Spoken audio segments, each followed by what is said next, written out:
but I also like to give a heads up because Just gets wild sometimes and says some fucked up shit about people that he doesn't want anyone else to hear. This, yeah. This man's was dancing when You guys have no idea how many times I have to delay because just talks mad shit about all of you.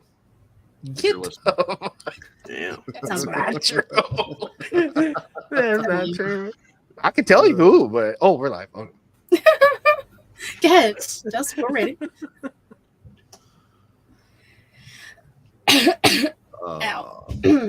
Everyone got caught up. We're all ready to go. Yeah. Oh yeah. Are you okay, Reek?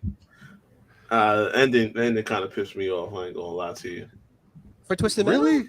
Well, Yes. we'll talk about it. Well, I'm We'll not talk trying to about wait it. fucking 8 years for season 2 because of the strike. Like, I want it now. Well, we'll talk about it. Well, it's only it gives them more time to build though, because man, there was a lot of. But I'm Okay, anyway, impatient. go ahead. Oh, because I binge watched it twice, I have extensive notes. So Okay. We're That's why I good. watched the series twice. See, I only watched it once, and I had a headache because I I was just like, there's finished it so like much, an hour and a half ago. like, not even just like the contents of like past games, but just like in the show. yeah. So So all three of us actually played the video game, right? oh yeah, Three of us did, yes. Yeah, that's why I said it. Hey, But no, Hey, no, hold Already. on. I'm not giving you shit. This is very interesting because I want to know an outsider's perspective on the show as well. As someone who didn't grow up playing the video games, who sat down and watched the show, to get your perspective on how you enjoyed it and how you felt about it is going to be very interesting. And that was very important to me when we were doing this show, was having you on here for that perspective. So this isn't a knock at you for being a child, not being around and old enough to play these games. Like, that's not against you whatsoever.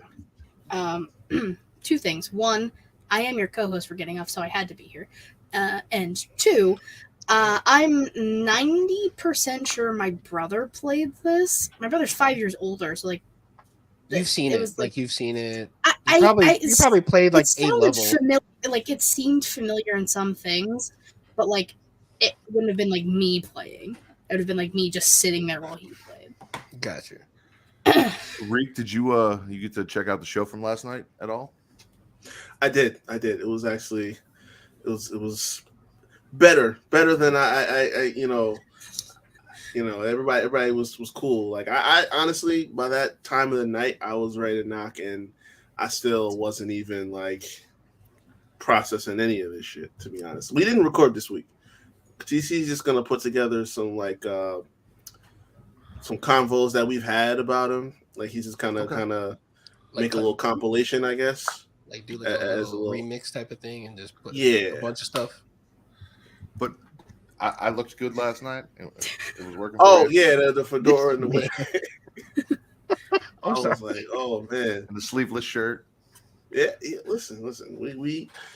I am obviously a proponent of sleeveless, so you're always gonna have my vote over that. For sure. Well, you got the guns though. Like you got the muscle. Like And I for some don't. of us that are trying to get there. Wow, He got the it too. audacity! No, I'm saying like because Rick is like That's the crazy. guy that I know that wears sleeveless. Like he's got the guns. You got the guns. I'm referring to myself as someone trying to get to your guys' level. I'm kind of shy going sleeveless I'm sometimes. saying he got him too. They just got some love on him. That's all. That's some love. I love that. Oh, trust me, they're there. All right. I'd quote Terry, but fuck that guy. Oh God. Yeah, we don't do Please that. no. Oh my Y'all god! heard he been lying like a motherfucker. Dude, I went in so hard on him today because I did Return to Wrestling this morning with Travis. And by the way, fuck it, yeah, we're on the post or pre-show. All this is going up on audio. I talked to Travis. He had to do some shit with Apple, but all of this is going to be out on audio too. So we'll have that. This is episode 16. I figured it out. I fucking figured it out. I counted it out. It's episode 16. Oh shit! I mean, Core yeah, 4, there's baby. little issues, but Core 4. So here's what happened, right? I just assumed that Travis would get the notification that we went live and knew that we did a show. Travis got notifications but didn't check to see what the fuck was going on or what I was doing. So some episodes, there are about 3 of them, he never cut and just posted the podcast version of. So the only thing that's out there for those episodes right now is the live version. When I go back, because I'm on episode, we did 307 last night. I don't remember that because we did it last night of Smacking It Raw. We've got creation conversation. So like, it's hard for me to keep all these numbers in my head of like where the fuck we're at. So I just go back and I look at whatever the last episode that was uploaded was. And that threw my count way the fuck off. Like, I think the last episode was numbered 13 and it was actually 15. And there are like 2 episode 11s floating around and shit's all crazy. It's going to get straightened out, but officially I'm going to double check because I was going to say, do the watch alongs count as part of the? No, the watch-alongs do not count because I'm pretty sure the audio versions of those aren't going out. Those are specials. Okay. Those were something. So here, this is what I sent Travis. To summarize, episode 1 needs to be added to the playlist. Episodes 5, 10, 12, and 14 are live only and need a podcast cut. Saw should be episode 13. Saw 2.0 should be episode 14. And Essential Slashers Ranked should be episode 15, which makes this episode 16. Hey, math. All right. Sweet 16. Well, somebody around here knows how to math. Hey, I did nothing wrong. Why are you there? I am going to give you the honor of hitting the intro, though, Katie, since you're backstage producer now. Yay. Okay, hold on. Go, Katie. Oh, God. Wait, is it intro 2? Yeah, 2.0. Okay. All right. Ready? Yes.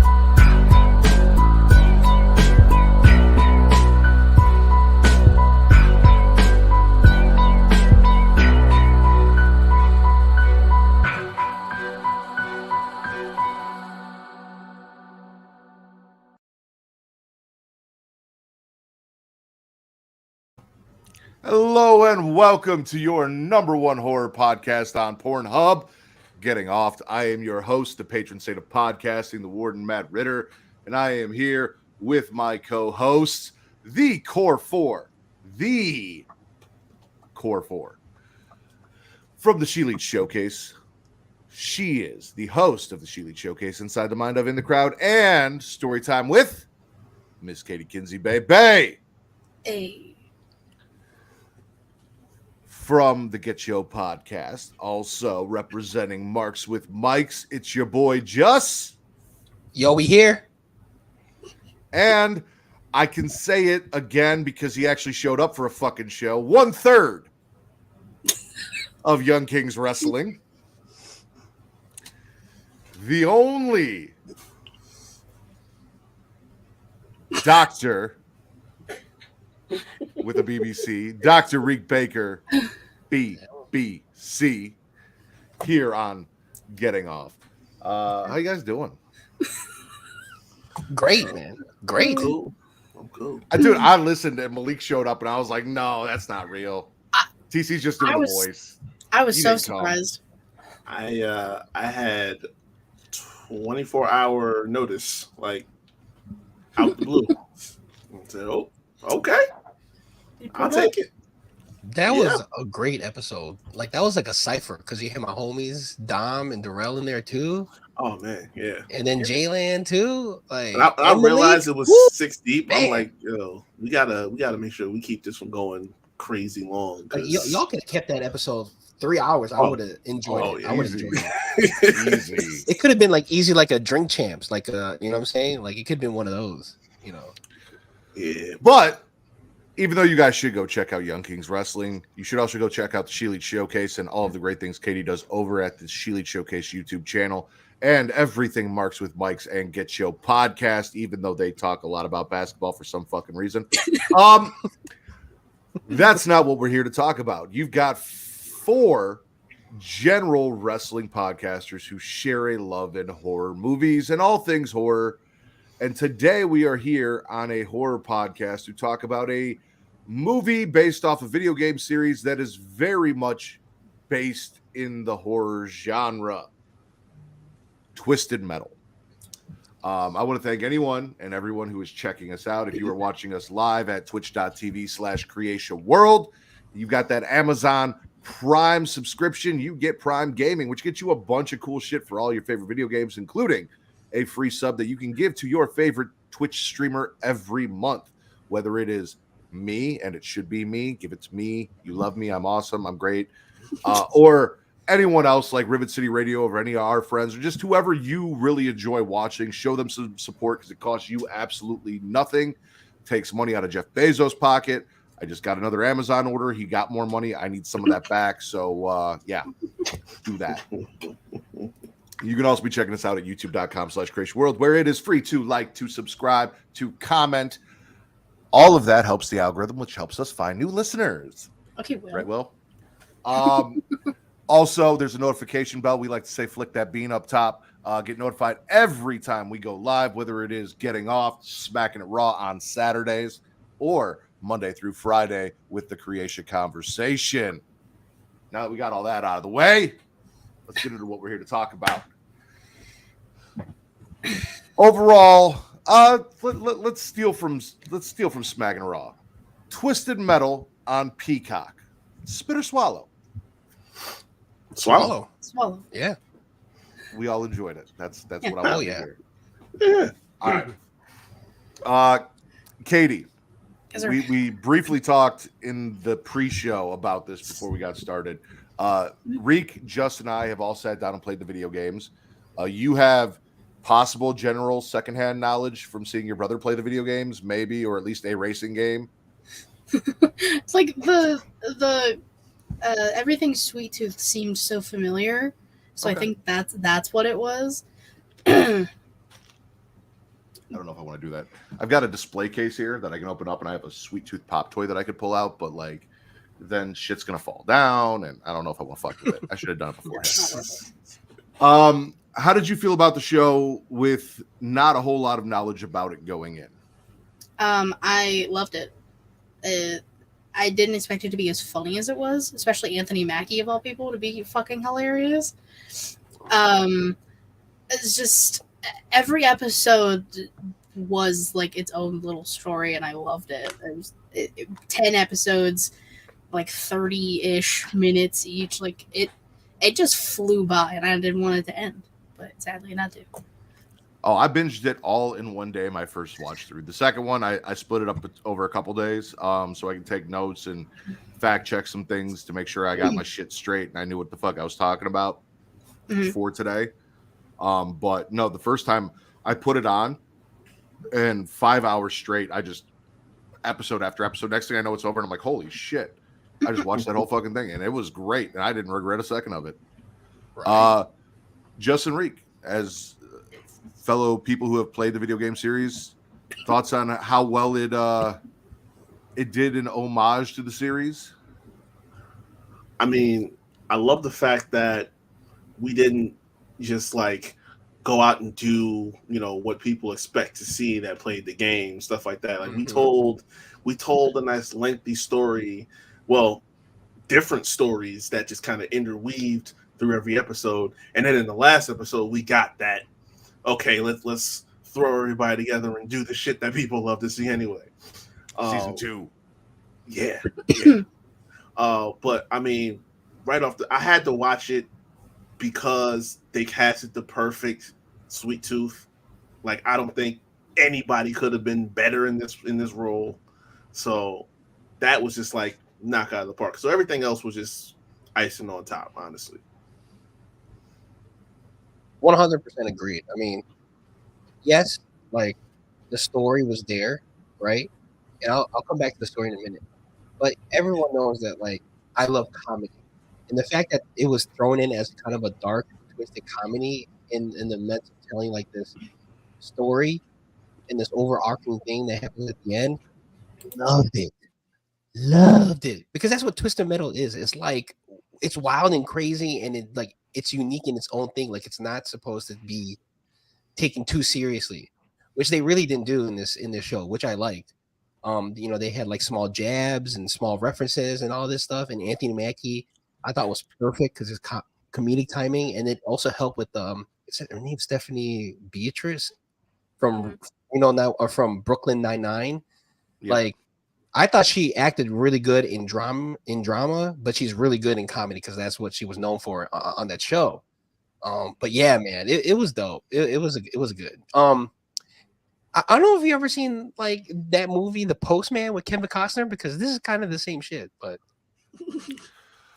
Sounds familiar. So, a couple things. One, the setting for this world, they pull characters from all sorts of different versions of Twisted Metal games throughout the franchise, but the majority of the lore here is pulled from Twisted Metal Black, which is why I thought it was apropos to do for a horror podcast, because of all the games, Twisted Metal Black is probably the most seated in horror. But when you look at Twisted Metal as a video game franchise, yes, it's cars and explosions and action, but the whole goal is to win the tournament and then get your wish at the end. And everyone's got a fucked up backstory of why they want to be there and something that they want to fix.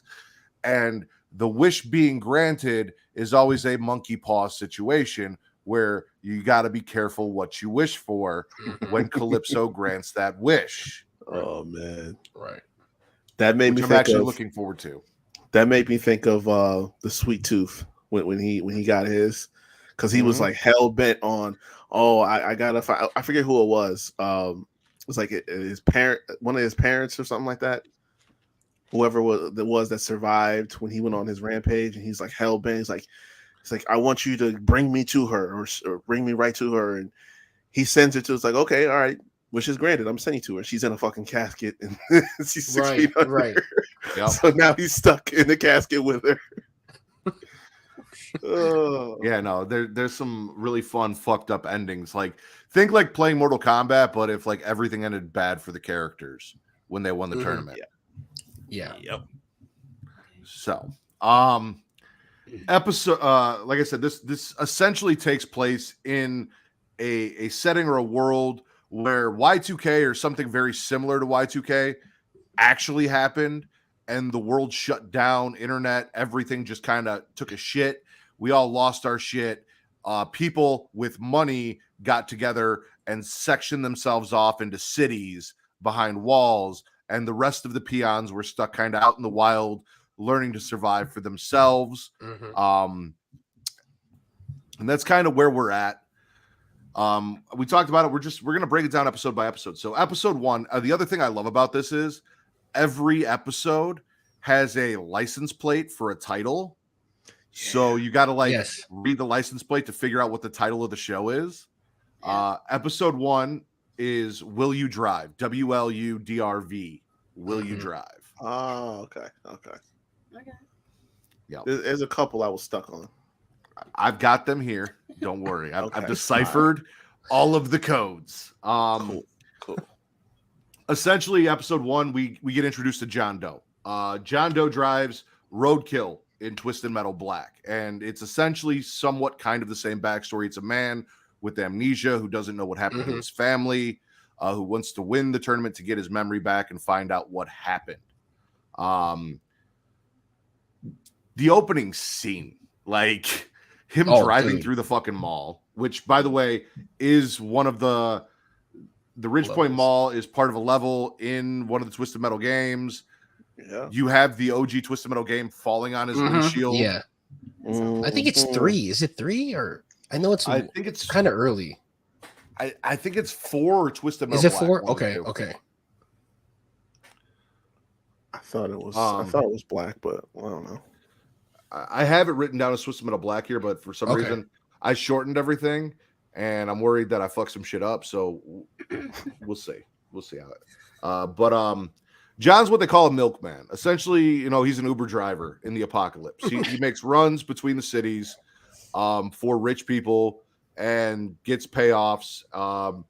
And in this case, he is requested to make a run to New Chicago to pick something up and bring it back. And if he can do this successfully in a time limit, he will be granted his wish, access into a city. Again, everything in Twisted Metal, you get your wish, and it's never really what you want it to be. Very key there. So John accepts this, and he's on his way. We also meet Quiet and Loud. Yes. Brother and sister duo. They're driving Shadow. If you guys are fans of Twisted Metal 2, and that very familiar purple hearse, even though this was a little more pink. Yeah. I thought it might be Thumper for a second. That's what I was thinking the first time when I saw it. Was like, I was like, they can't get a lowrider, so maybe they just went with the hearse. But then, yeah. They're driving the car called Shadow. Raven, who is Nev Campbell, who is the one that recruits John and all of that, is actually a character in Twisted Metal Black, and she drives Shadow in Twisted Metal Black. Okay. She's also running New San Francisco. She's putting on a fake show for John. Like, did they fool you guys at all with that bullshit?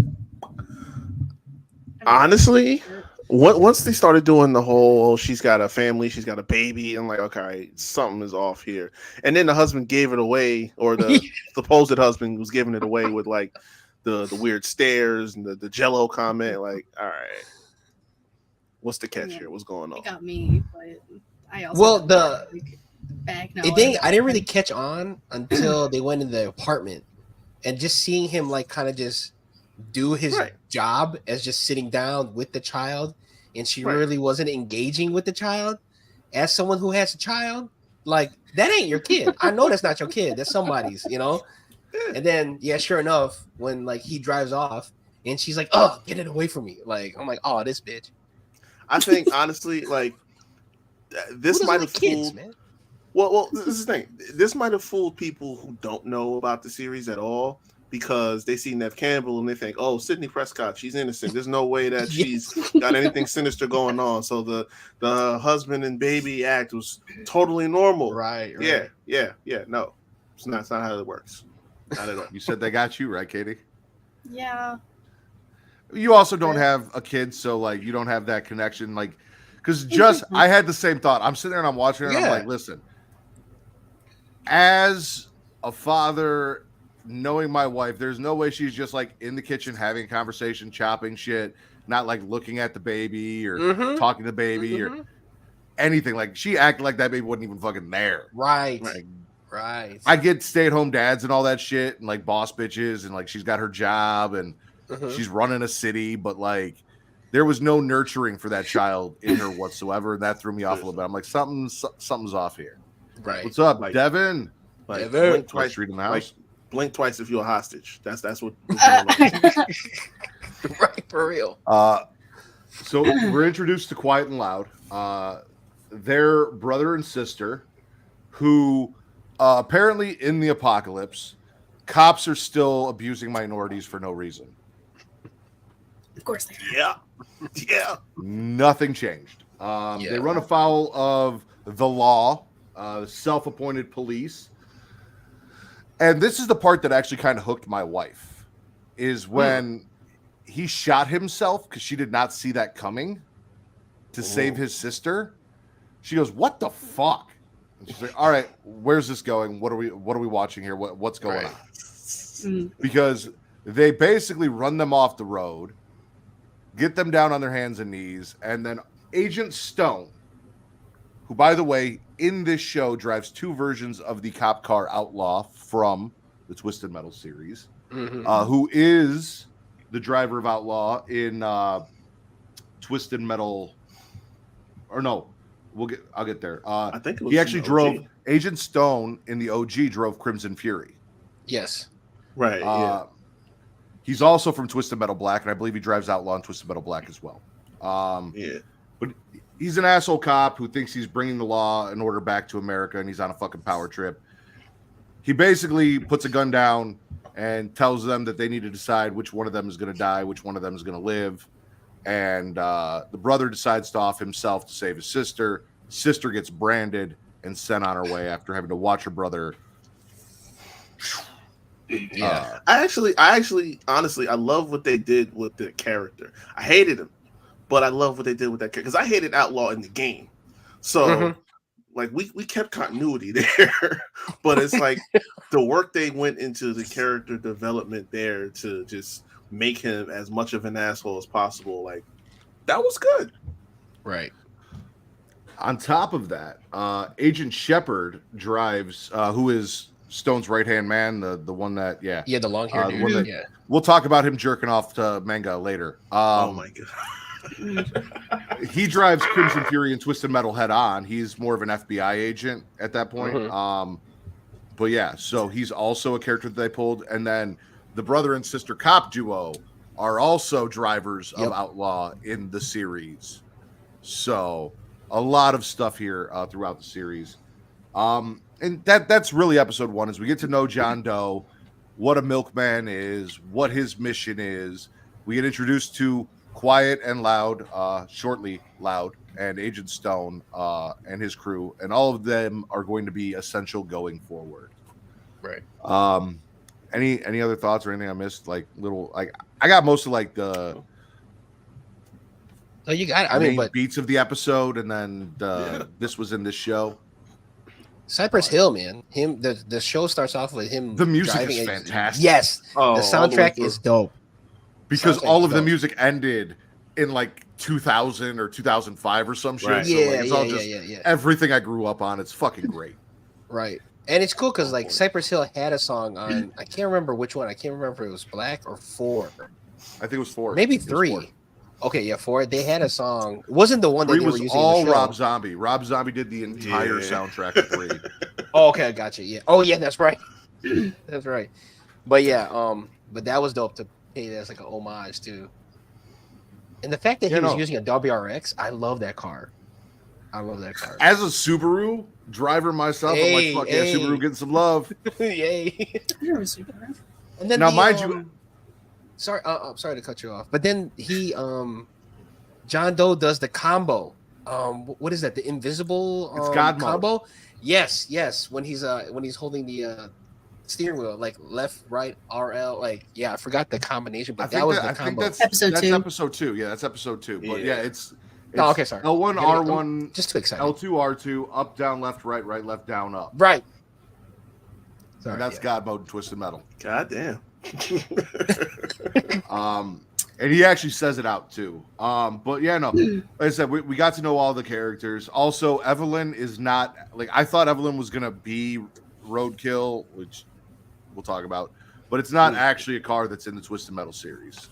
Right. The opening drive through the mall and them like shooting and showing like, oh, it's cars fighting. Like that was really nice to start it. And you got a really good idea of like Katie said, how funny this fucking show was going to be, him talking shit and having a good time, drifting through a fucking mall, shooting people up and murdering them. Oh yeah. Yeah. Like Anthony Mackie, I know there's a lot of y'all out there that just know him as being, Falcon / New Captain America. Anthony Mackie got some comedy roots. So the man is funny. I mean, I know him as Clarence. Be. He's got real nice parents. He was Pac. He was Pac. Right. He was Pac. No, he was Clarence. I forgot he was Clarence. Clarence's parents had a real good marriage. Oh, that's amazing. Clarence who went to Cranbrook. It's a private school. There you go. Oh. All right. Episode 2. Title 3RNCRCS. Does anyone want to guess what that is? Wait, say it one more time. 3RNCRCS. Something. 3-Ring Circus. Katie got it. Oh, 3-Ring Circus. There you is go. the license plate and the title. College, 5 years. Well, it makes sense. Go ahead. Hey. I wasn't even going to try to attack that one when I first saw it. Go ahead. Let Little Wayne degree. John stops by to see an old friend to get a map to help him get his way to New Chicago. And there's a discussion that he has to go through Las Vegas, and an ominous discussion about we know who runs Las Vegas. Ladies and gentlemen, Las Vegas, the home of Young King Wrestling's own TC Fontaine, is run by the one, the only Marcus Needles Kane, aka Sweet Tooth. And again, this is a character who's pretty much everything they pulled from Twisted Metal Black. So you got the name Marcus Kane along with the alias Needles in Twisted Metal Black, and then everything that we'll see with like the Blackhurst Asylum later on, and that whole like him being locked up there and escaping, all of that, most of this version of Sweet Tooth and his canon comes from Twisted Metal Black. Fun fact, his father, which they briefly mention later on, saying, I think the stepdad says something like, oh, you'd be living in a taxi with your father. Yellow Jacket is a taxi in the first Twisted Metal game that is driven by his father, Charlie Kane. Really? So, Yes. Huh. So they dropped that in there. I remember the taxi. I didn't know that was his father driving. Marcus Kane is also, I think in Twisted Metal 2, the name of the driver for Roadkill before Needles Kane, which we find out is Marcus Kane later, is Sweet Tooth. Essentially, John has to go through Vegas. He runs into Quiet along the way. They met once before because Quiet and Loud were trying to steal his car. Didn't work out for him very well. Quiet is kind of along for the ride. They're at each other's throats until this psychotic clown in an ice cream truck shows up. They decide to put their differences aside and work together to get the fuck out of there. As Justin said, Evelyn doesn't really want to work for Quiet when she's driving as she tries to steal the car from John Doe. So he hops in the driver's seat. He hits the God mode. Car speeds up. They get the fuck out of there, crash into a hotel, and they're on the run from this crazy clown that they were just shooting at, who just wanted them to come to his show. Yeah. That's all I wanted. Oh, man. And he kept saying it too. Are you coming to the show? Yeah, and it sounds creepy and ominous coming from him, right? Like it sounds fucked up coming from from him. Like I don't think I want to see that show, but like I know it was Will Arnett, but did you guys catch it was Will Arnett? Because it was like so creepy. Well, okay. Well, I was listening. Lego Batman, so like okay. I was listening close because I wanted to see like if they would actually have him do his own voice. But after a while, I'm like, no, that ain't him. He's just doing the body work. Right. Yeah. You know, so but no, they voices Sweet Tooth, and Samoa Joe kills it because everything Sweet Tooth is very much from the body and from the emotion and the movements.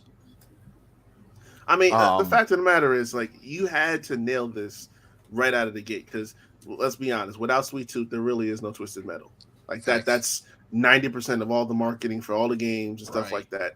Like you had to get this right, and they couldn't have got it more right. Like even his character throughout the series, like the way they base it off of Twisted Metal Black, like it's in the game, it's a lot darker, but there's always like those little hints of his dark humor in there. Yes. But they blended it together so well with a nice healthy of dark and comedy together.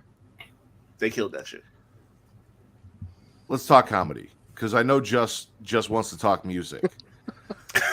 Sweet Tooth beats this man's ass to the thong song. Yeah, I was gonna say that, but yes. And then while having him pinned up against the slot machine, he starts singing this thong song with him, and he's like, "Do you love the silvered hair god?" Listen, don't lie to me. There are 2 references in this show that makes me think Travis fucking wrote this shit.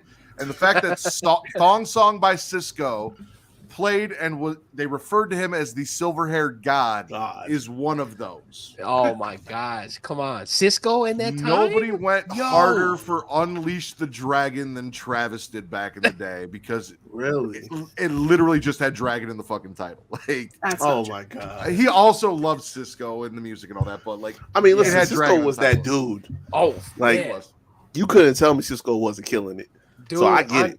Live? Remember like those MTV Music Awards that he would do? They would like. Listen, There was one that he did. I think it was with I think it was like with Maya or something like that.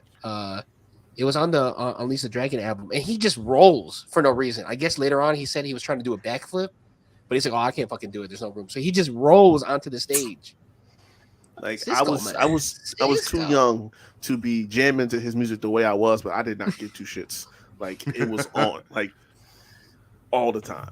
And he has like This one of is- the best R&B songs too. You know, Right. There was Without you, another- girl. My life is incomplete. There was another show. I don't remember if it was one of the DC shows or something else I was watching where they had a fight scene at the end and Thong Song was playing for the fight scene. And I just love that this is like a thing that people are fighting to the Thong Song. I don't remember if it was a Marvel show or one of the like DCCW shows. Oh, I think it was which one was DCC. I think it was like I think it was Legends of Tomorrow. Okay, One of their okay. like final battles. Oh, Thong damn. Song was playing during Legends of Tomorrow. Yes. Come on. It's a Ding, thing. ding, ding, I'm not ding. bullshitting. So essentially they crash. Again, they're not like John and Quiet are not friends. John is trying to get the fuck out of there, get his car fixed. He doesn't want to leave it. Quiet's trying to escape. She makes some noise, so John gets caught. She crawls into the vents. Sweet Tooth, at some point during whooping John's ass, making friends with him, inviting him to actually see the show that he was talking about, captures Quiet and sticks her in a glass terrarium. Something like that, yeah. I guess, yeah. At which point we're introduced to Harold, Sweet Tooth's sack lunch. Yeah, For those of you who don't know, Harold is Sweet Tooth's prize for winning the original Twisted Metal game. Mhm. Of course. What? Yes. Yeah. That makes sense. Okay. Yep. Sack lunch, man. Sure sounds about We gotta right. eat. It makes sense. John was gonna let Quiet fucking rot, but then realizes she's got the keys to his car, so he Right. convinces Sweet Tooth to let her out because he needs an audience. And what sounds better than hand meat clapping together? Multiple bits of hand meat clapping together or slapping together. Big meaty hands slapping meat, Ew. There you go. ladies and gentlemen. There you go. So they sit down, and essentially Sweet Tooth goes on to do the in-room entertainment portion of the show that you'd see on TV, basically telling you everything about the hotel and all that it has to offer, while feeding them White Tiger, Yeah. Apparently that shit and is then banging. asked. That's what I hear is White Tiger is fucking delicious in the apocalypse. If you ever get your hands on some. Good to know. At the end, They he were asked eating them for at the end, he asked them for their critique. John, being someone who thought he was smart, lied his ass off because that's what got him here. That's what was getting him out of it. Sweet Tooth was not having that shit because he knew his Right. performance was ass. Quiet, on the other hand, finally spoke the fuck up for the first time in the entire show and said, "Your show fucking sucked." John's like, "What the fuck are you Sweet Tooth appreciated honest feedback. Yes. John went along with it. They got the fuck out of there and made friends with the crazy clown along the way. Yeah. I don't blame him. We are also introduced to Mike and Stu. Oh my god. Yo. These two. Mike and Stu in the series are two security guards who got exiled for sleeping on duty that ran foul of some fucking cannibals who were getting ready to cook them up and eat them alive before the law saved them, and then they just kind of signed on so that they didn't die and Right. joined law enforcement by lying about who the fuck they were. Mike and Stu are also the names of the drivers of the monster truck Hammerhead in Twisted Metal 2. Mhm. Okay.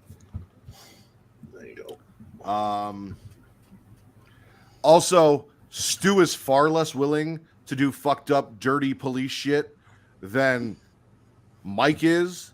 And I feel like Mike didn't live long enough in the real world to see what the police were doing to be as okay with just like murdering people for shits and giggles as he was. Oh my! Yeah, no, he for sure didn't. Because like essentially they got this nice setup, but like you get a punch card, and for every person that you kill, you get a punch and then you get food.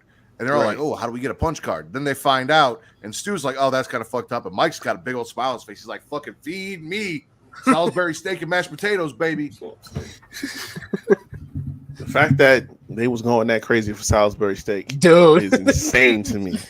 But remember, we're in Insane. the apocalypse where white tiger meat is a delicacy, apparently.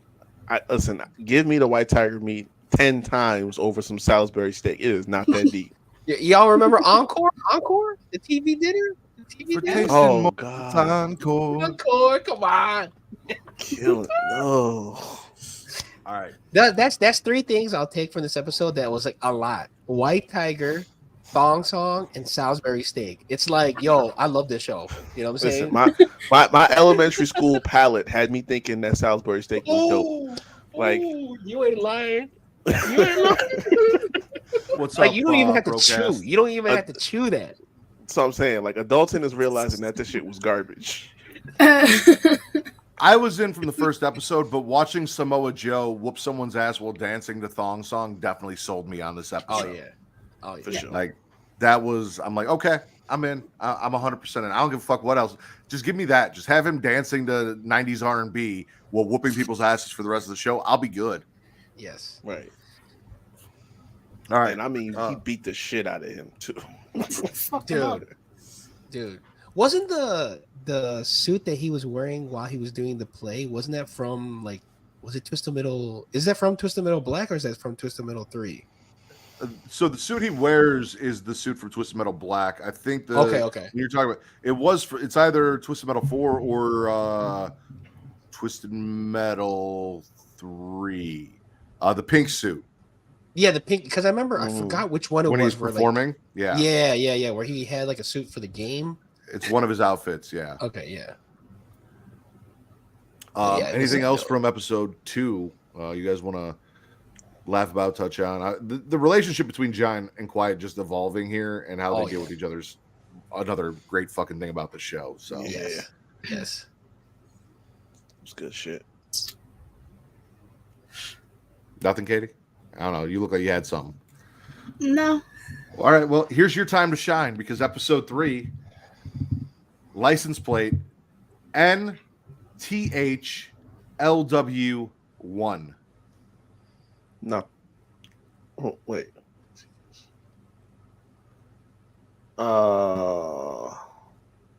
Something with law. That's all I can think because that's. Is it like North Law? No. NTHLW1. Justin, stop Googling. I was doing it for my own personal. I wasn't gonna say anything. Yeah, all I can think is something involving law because I know this is like one of those episodes. This is episode where it has. You do have that correct. Throw it away. Episode 3 is titled "And the Law Won." Boo. I mean, it's apropos though because we get Stone's backstory here of basically how he's treated like a rent-a-cop and disrespected by everybody in the town. No one takes him seriously. He's a bitch. Good. Finally gets fucking fed up after just being mistreated. Grabs his gun, goes, accidentally shoots a child. Oh my gosh. Which is actually really part of his backstory from, I think, Twisted Metal Black. How many like the fucking bear and all that games are there? So you got Twisted Metal 2, Twisted Metal 3, Twisted Metal Black, Twisted Metal 4, Mhm. Twisted Metal Head On, and then there was a 2012 Twisted Metal remake. Yeah, and I remake. also for think PS3. Twisted Metal Small Brawl. So off the top of my head, 8. Why the fuck are there 8 games? Because it was But a fun fucking game, Katie. Hey, But most of the story, if you like paid attention to the Black storyline, Twisted Metal Black, like a lot of it's from there. Like that's most what of it is from there. everything you guys keep saying, and you're like, oh, it's from Twisted Metal Black. Well, that's definitely the darkest game. It's got Yeah. the most, like I said, Yeah. the horror in it. That's why I thought it was really like when I'm watching this, I'm like, there's horror elements to all of them, but this one's really like in the everyone in Twisted Metal Black's like a fucking serial killer or Ooh, essentially set up to be some sort of fucking horror movie character in some way, shape, or form. Villain, not hero, to be clear. Right. Yeah. So And Black was the one that kind of really started delving into like stories, if I remember right. That was the one Exactly. that like really kind of going in depth with each character. So yeah, that was Where you like, got, like- probably a big inspiration. you got the cut scenes with everything that was going on with them. Mhm. It was still a lot of animation and like flashes but a lot of voiceover work as to like who they were, how they got into what they were doing and all that. Whereas before you just kind of get like a driver card that had a Yeah. brief background of who they were on it. And you wouldn't see anything until you won the game. And then you Basically. get something at the end. Right. This is what I wished It- for. And this is what I got. Mhm. Yeah, the first 3 were like Tony Hawk's games, like the Pro Skater games. You just skate, and There like you go.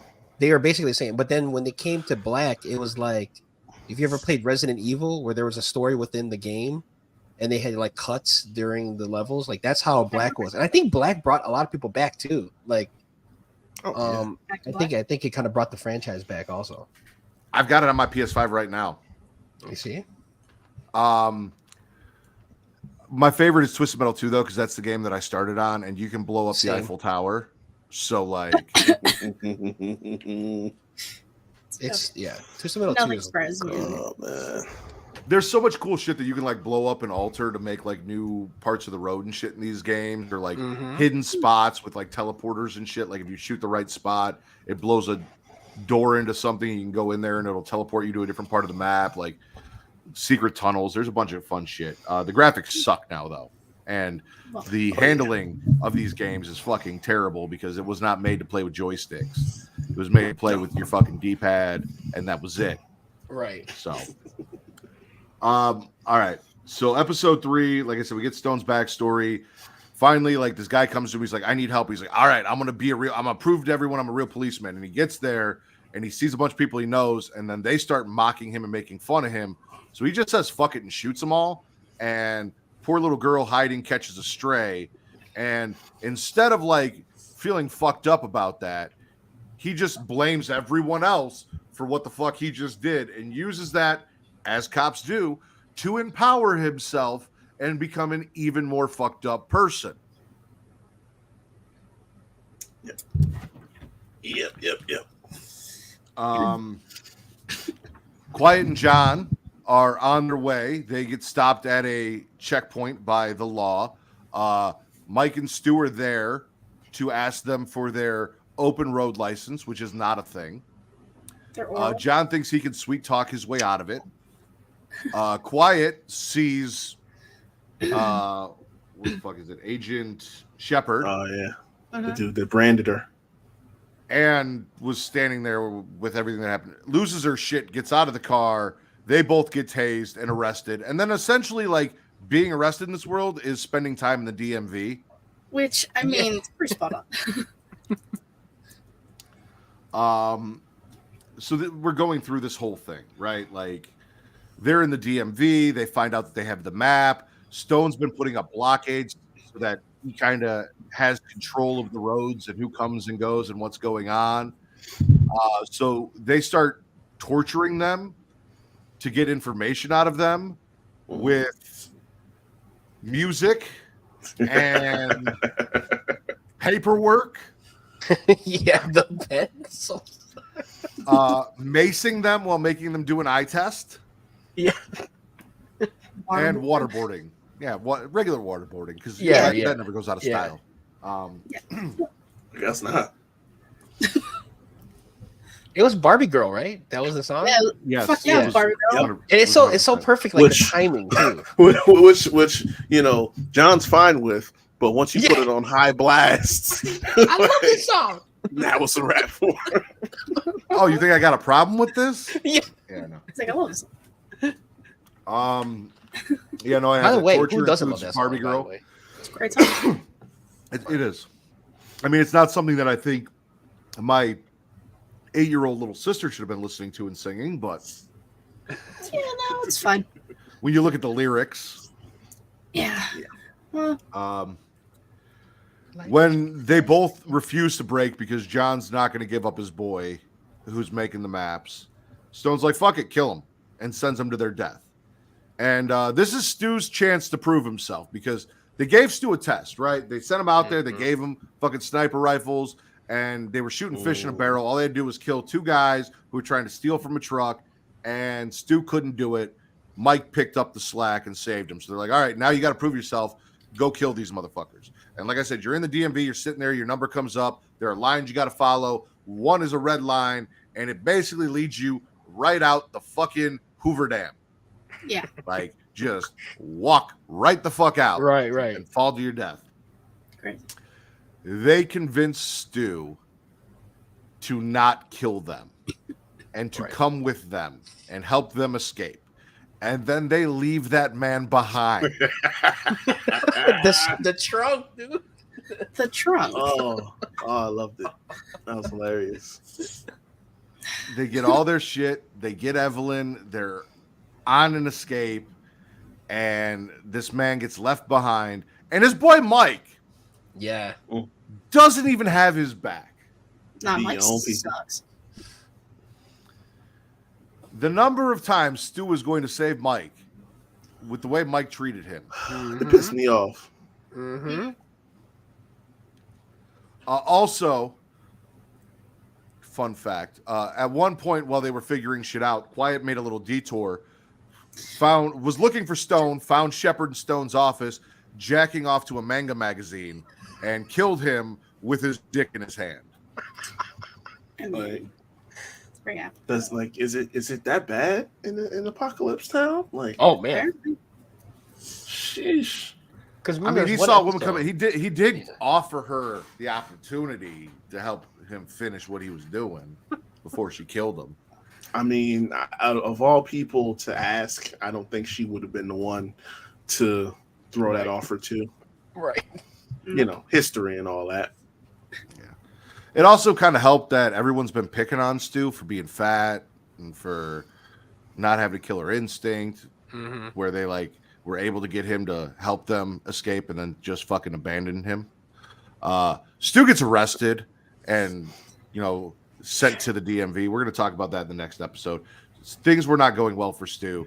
He had a bad time on his way, but he was saved by the hero of our story, the hero of the franchise, the hero of this show, in the next episode, which is, unless anyone has anything else from episode 3 they want to talk about real quick.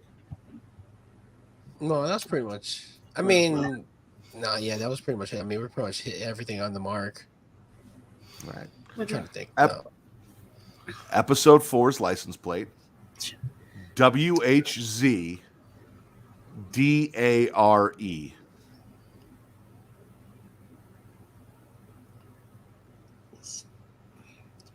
One more time.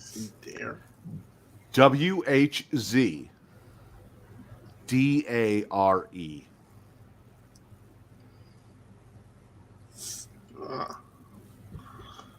Huh. WHC. So WHZ Dare? Yeah. What the fuck?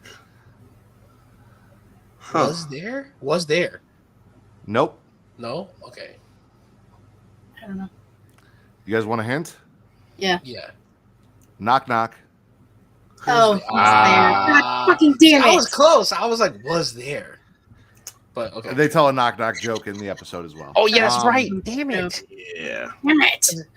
Because his ass was falling asleep to the heater. Yep. So, Which who does that? It's already hot outside, and then you have the heat blasting too. Yeah, I can never. He a different dude. I got a shit ton of notes here for this episode because there's a lot in this episode. So John and Quiet are on their way to New Chicago.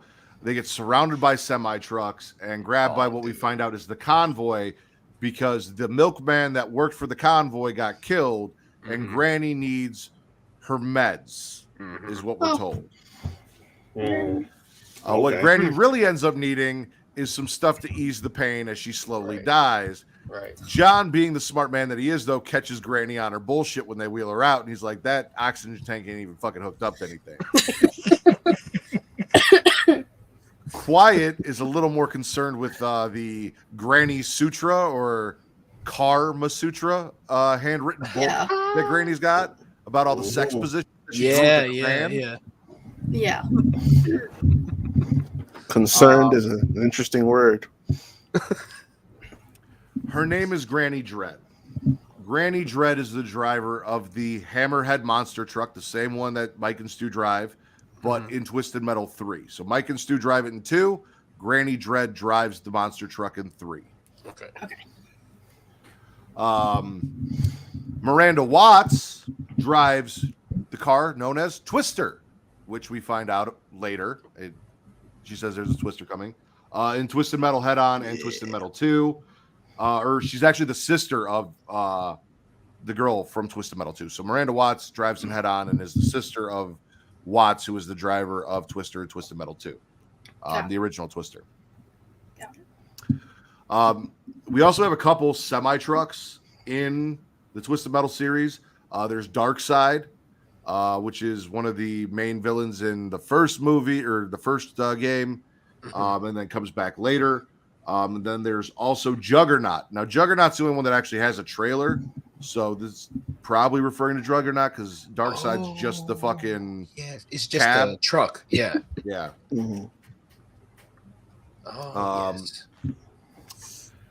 John and Quiet have to make a run to meet a girl that Watts threw out of the moving convoy to go pick up the medicine. She's a florist. She's their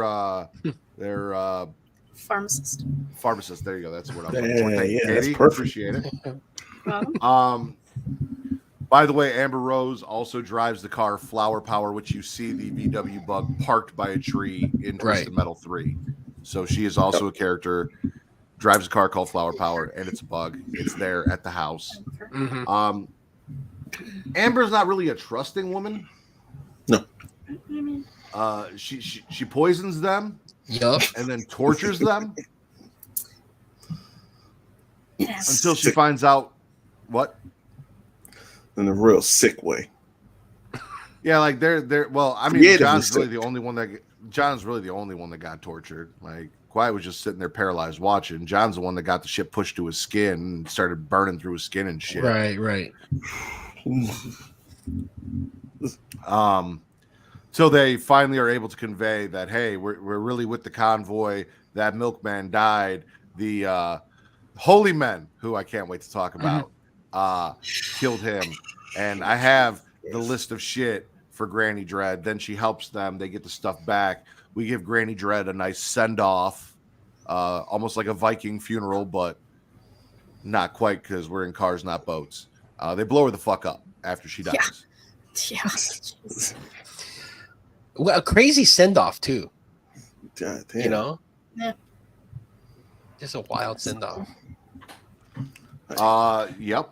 Also, if you've been paying attention, Quiet is missing a finger.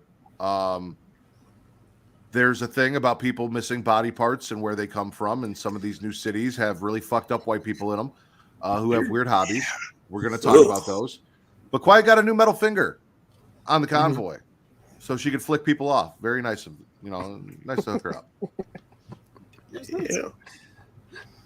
Yeah. And this is where Travis also comes into the franchise, because after they've done their run and they leave the convoy, they hear the holy men, so they go to hide, and they stop at a movie theater where they actually kind of start to bond. They're watching what movie? Blank Man, baby. And John is running the scenes, and they're voicing things out and having a good time. Quiet says that the only movie that she's ever seen in theaters has a couple cowboys and a mechanical spider, which of course is Will Smith's Wild Wild West. Yeah. And, if you've ever watched anything Creation World, you know that the one person Travis loves more than himself in this world is motherfucking Will Smith. Oh my gosh. So we got a Will Smith Wild Wild West reference and Cisco in the same show. I am 100% sure Travis was in on this. He wrote it. Also, John, thinking he was doing a good thing, decides to wash Quiet's jacket along with the rest of their clothes because they're dirty and stinky. But it's the jacket that she took off her dead brother that he gave her, and essentially washed any remnants, smell, DNA of her brother off the jacket, and now she is fucking pissed. Right. Yeah. And she went from horny to pissed in like 2 seconds because like she saw him shirtless and saw his back, which I didn't think, like, don't get me wrong, Anthony Mackie is a good looking dude, but I didn't think like he had what I would say a sexy back. Like he didn't look like Raquel Gonzalez flexing out there and shit. We're not pardoning his back. But Which yeah, honestly, it was throwing me for a loop because I'm like, are you mad because your brother's brains ain't on the jacket anymore? Like, is that the kind of attachment that you have? Like, I didn't think about the fact that, okay, maybe it still got like his scent or something on it. Like, none of that was occurring to me. I'm thinking like, yo, your brother's jacket is crime scene evidence. Like, he's just washing that shit. So, like, I don't know why you're mad about that. No, I think he gave her the jacket before he shot himself. So I don't think he was wearing it when he shot himself. No, he was. Well, no, but like, I think so because he has that line. Remember, he's like, "I'm pretty sure it's not only your brother's blood on there." Oh, yeah. But it's like he shot himself right next to her. So even if he gave it to her beforehand or whatever, like he still got that shit somewhere on. I guess it did splatter on her. So right. But man, he also got that thing clean in a movie theater scene, man. Listen, in these times, you learn how to do that shit. Also, I forgot to mention that Granny's homemade Kama Sutra book went with Quiet. That was her parting gift for making the run. So now she has got crayon-drawn pictures of fucked up sex positions in cars that she can try. I wonder who she's going to try them with. We'll come back to this shortly. I want to know who drew those for the show. You know what I'm saying? Granny also makes a point to say that her favorite position is called the drive-through and gives her the page to look at. Oh my god, that's right. Yes. I definitely forgot about that. I forgot about that. So, that's the thing. Anything else from this episode? Just Blank Man, dude. When Blank Man came on, I'm like, I went from like, obviously I told you like I love the show as it was going, but that was it. When Blank Man came on and they were ad-libbing how we ad-lib on, you know, when we watch our Pornhub watches and all that, I was like, yo, this is straight up our alley right here, you know? It was us. And it was great. It was, dude, come on. Blank Man, who doesn't love Blank Man? Shout out to Daryl. He was Blank Man for Halloween. Oh my god! I was Quail Man from Doug, and he was Blank Man from that movie. Quail Man. You said Quail Man. You had a whole belt around your head, bro. I had the whiteys over my pants. Quail Man, I see it. I can see it too. I gotta find the picture. I'll send it to you. Oh man, yeah. No, you could throw anything on Damon Wayans, and I'll watch that. So, like, I'm still a big Major Payne fan. I was about to say, like that's. Remember when they were asleep? Like, is he still asleep? Is he still asleep? And he sleep with his eyes open? When he planted all those white kids and started watering them like plants. Oh yeah. With the sprinkler. Yeah. All right. Episode 5. You want to write this down, Katie? You got a pen and paper? Oh yeah, I do. Yeah. I've kind of been waiting. I figured you would at this point, so you could look at it and see it, and you haven't yet. So I'll give you the option. It is CRZSRDS.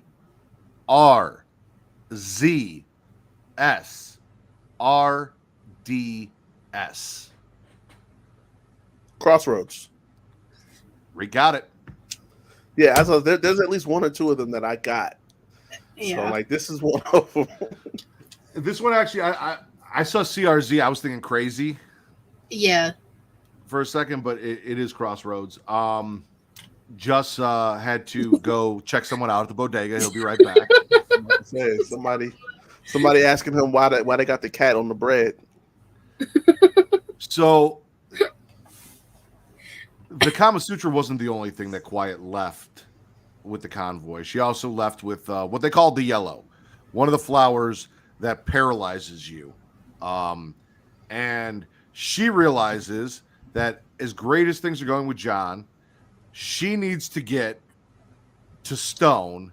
And now that she kind of likes him, she doesn't want to drag him along in her bullshit. Yeah. So she drugs John with the yellow flower that she got from Amber and some. Well, first off, they find CDs in a car, and she's upset that John stopped to get CDs. And I'm pretty sure it was motherfucking Hanson, and she knew the track listing for Hanson. It was handsome. Yeah. We confirmed. I was about to say we confirmed. Yes. But anyway, she wants to go to Topeka to go after Stone, so she drugs John so that she can leave him and he won't follow her, know where she's going. Tries to keep away, even though she told him that's where she was headed. But she said it was a safe haven, not like I'm going there for revenge, because she hasn't opened up to John yet about like what's going on with her and her feelings and blah blah blah. She also hides in the back of an SUV and kills 2 cops, and then while driving around starts hallucinating her dead brother. Right. And then he's like, is this really how you want to remember me? Like, you can't fix the fucking hole in my head? And she closes her eyes, and then poof, he's better. And like they have a really fun, insane in her head dialogue as they're driving around going to look for this cop to murder. Yeah. Right. Normal things. That was funny. Jamie and Carl Roberts, the brother and sister, when in episode 1, when Stone referred to a couple and they said, we're brother and sister, and he goes, I know what a brother and sister are. Yeah. And then he did the same thing here, and they're like, but we're brother. I know what a brother, like, I wasn't sure what they were getting at. Like, are we pushing at the fact that I caught it too, because they each said we have the same mom. He's like, I know what a brother and sister is. Like, okay, now I got you. Because they're explaining it like, oh yeah, we share the same parents. Like, no, don't explain it to me. I get what you're saying. Because what's his name said that in the first episode too. Yeah. But anyway, they're also drivers of Outlaw in multiple games. Not just, I think Carl is a solo driver in one of the games. They team up in one. Jamie looks a lot like fucking what's her nuts from the third Twisted Metal movie. Jill Roberts. Is it Jill? Jill Valentine. The third one, Jill Valentine. Yeah, she looks in the game. She looks a lot like Jill Valentine, but in like a really sexy cop suit, and she's driving Outlaw in Twisted Metal 2. Yeah. In the second movie. Yeah. The cop with the leather skirt and the blue tank top. Y'all didn't see none of the Resident Evil movies? He ain't crazy. Well, that's why I was confused, because he said Twisted Metal, not Resident Evil. Oh, yeah, he did. Resident Evil. So I was like, I fucking love Resident Evil. That's what fucking threw me off. I was like, whoa, wait a minute. Well, Jamie Roberts and Jill Valentine look very similar from Resident Evil and Twisted Metal. Okay. There we go. Yeah. They're giving orders to catch and execute Quiet and John. They're like, go find them, kill them. They escape. They fuck shit up. Like, let's go. Let's do this, right? We also checked back in with Stu, who, like I said, was arrested and had some shit going on. His friend betrayed him, was going to let him die. And as he's sitting there and he's waiting for his number to get called, Sweet Tooth just shows up with his machete and starts murdering all the police officers. Dude. In the most extravagant and fantastic way possible. When he finishes, he gets a round of applause from all of the people that were arrested, because, of course, why the fuck not? You know, including Stu, who isn't very comfortable with violence, but in this case, I think he was a little happy. Mm-hmm. They all decide to follow him. Sweet Tooth takes a liking to Stu. He's like, we're the S brothers because I'm Sweet Tooth and you're Stu. We're the S brothers. And he looks at Stu like a puppy dog, and he wants to train him and bring out that killer instinct in him and bring him along and be friends. Also, Mike is hiding, pissing his pants, and Stu lets him live. Couldn't have been me. I'd have got him the fuck out of here. Pissing it all. Quiet ends up getting caught by Carl and Jamie running off. Stone's like, I'm going to handle this. They go to the Thrills and Spills amusement park, which is a level in the Twisted Metal reboot from 2012, where they have the showdown. You see her go after one of the, I believe it's the outlaw cop car that he was driving, or the SUV. I think it's SUV. Yeah, right? she goes after the SUV. He shows up in the cop car and blindsides her. You use the SUV as a decoy. Flip it. Because she was in the SUV. Car. Yeah. Cop car, Okay, he comes in the SUV. She got yeah, the cop he's car driving the from SUV later. Yeah, that's right. Yeah. And he fucks her up. Like we're doing the fun Twisted Metal thing. Like this is what it is. It's cars shooting each other, driving around crazy places, doing fun shit, and she's about to die. Mm-hmm.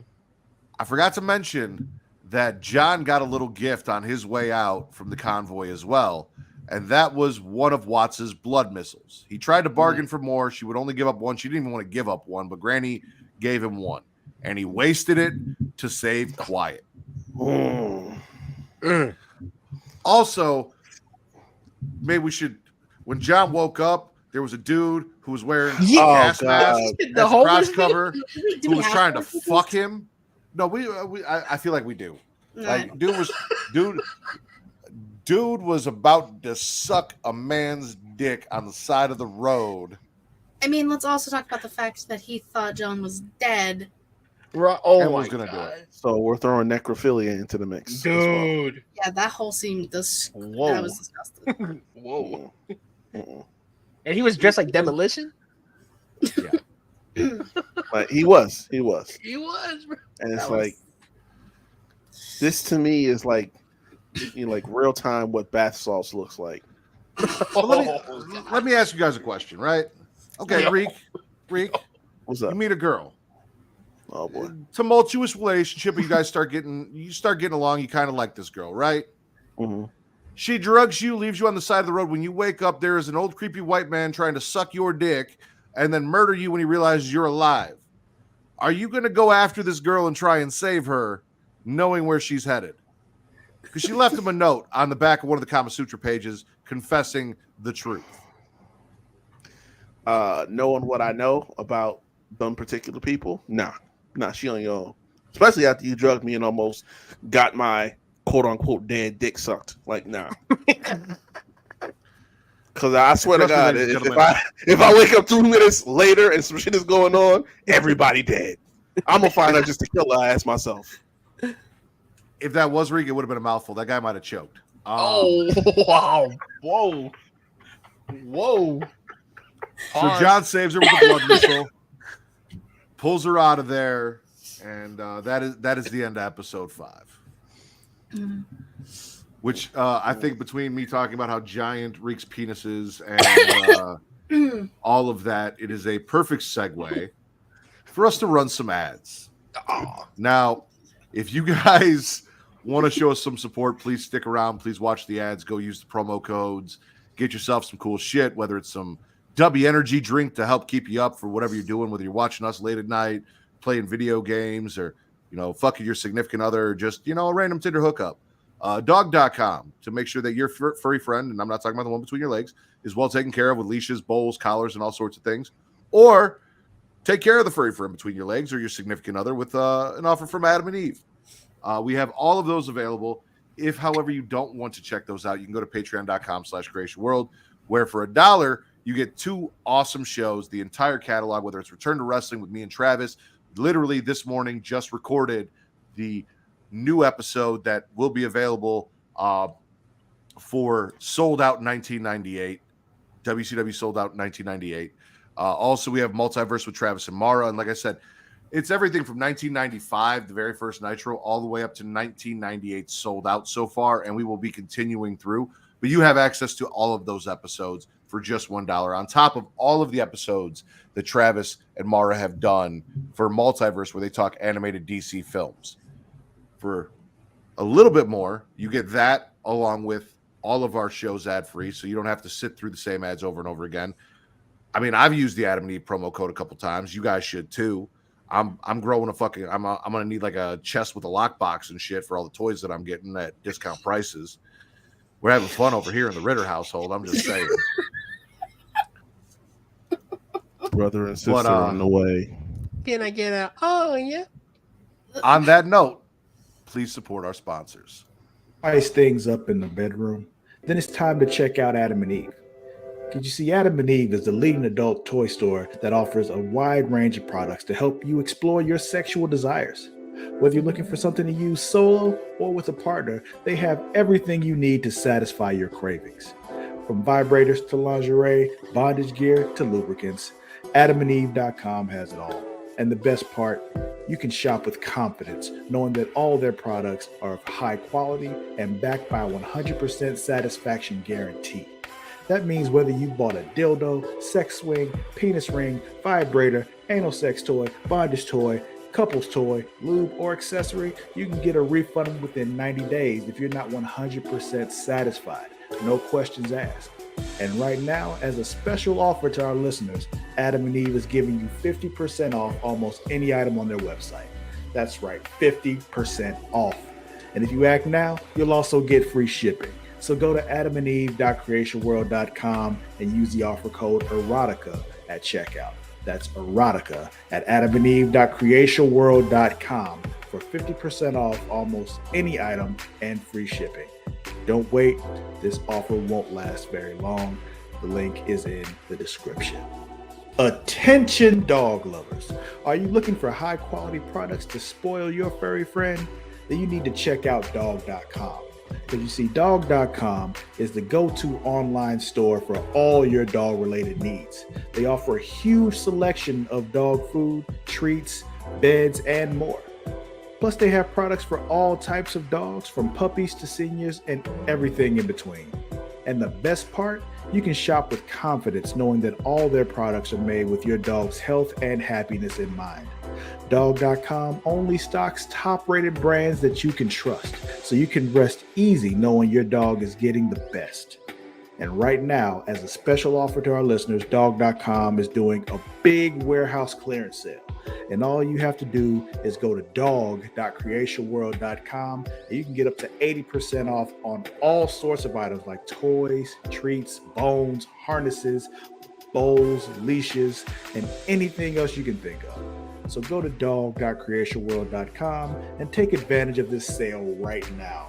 Spoil your furry friend with the best products from dog.creationworld.com today. Link is in the description. Are you tired of feeling sluggish and unfocused throughout the day? Then it's time to try Dubby, the ultimate energy source. Dubby is a powerful, clean energy drink that is designed to help you stay alert and focused no matter what life throws your way. Whether you're a student, a busy professional, an athlete, or especially a gamer, Dubby can give you the boost you need to take on the day or the night. It also contains important aminos and vitamins that canned energy drinks simply don't have. And the best part, Dubby is made with high quality ingredients and is completely sugar-free, maltodextrin-free, and is keto-friendly. So you can enjoy the energy boost without any of the crash, jitters, or angst that comes with traditional energy drinks. Simply mix Dubby with water and you'll have a delicious, refreshing energy drink that can help you power through your entire day. And with a variety of flavors to choose from, including Galaxy Grenade, Beach and Peach, and Dragonade, you're sure to find one that you love. So go to dubby.creationworld.com and order your Dubby today. And for a limited time, use code Creatia at checkout to get 10% off your order. That's Creatia at dubby.creationworld.com for 10% off. Try Dubby today and feel the difference. The link is in the description. And we're back. Go get some Dubby. Go to dog.com. Take care of your dog. They got shit for cats too. So treat your pussy well. And same thing with Adam and Eve. Treat your pussy well. Figuratively and literally. Episode 6. Listen. Oh, Reek, sorry. What was that? Yeah, I'd also like to say my friend is not furry. There is no fur anywhere on this body whatsoever. Well, we know you and just have alopecia. That is without saying. However, your furry friend could be furry on somebody else. Probably. You never know. You never know. Hold on, I'm sorry. But I want to say when John gets that car where it's like, he shoots it down and he goes in there to add more CDs to his collection was great. You know what I'm saying? Was it? I think DMX was one that he found in there, and then the second one was Hanson, which was great because that's like Charlene's favorite was Hanson. And then they're just like he was about to throw it away, and Quiet was like, "No, don't throw it away." I was like, "It really gets good after like track 2," and he's like, "Oh, really?" And he's like, "Not that like I know or anything." Yeah. And then later on, Oomba plays, so they're like, "It's great, man. I love this show. I love this." I forgot you were checking out the bodega when we talked about that. Yeah. Were they asking you why the cat was on top of the bread? Because I know that's a thing in there. I ain't been in bodega in a minute, but I remember that. The cat is like another worker, right? It's like another employee. You know what I'm saying? I think our ad break was a perfect transition into episode 6. License plate DRV THRU. Drive through. Yeah. Yes. And what did we say drive-through was earlier in the episode? Grandma's favorite position. So, Quiet and Loud, we get their tragic backstory because John and Quiet stop at a local fast food joint inhabited by the dead bodies of a cult who thought aliens were coming to collect them. So they wrapped themselves in tinfoil, froze themselves in a meat locker, except for one guy who just pinned a note to himself saying, "Please don't move my body." But this fast food joint, and it's part of their tragic backstory because essentially they were working migrant jobs, picking fruit in fields, and they were given an opportunity to sign a contract where they would be indentured servants, is the PC way of saying that, for a few years. And after their years were up, they were supposed to be allowed and accepted into the community and given a house and all of that, Right. For time served.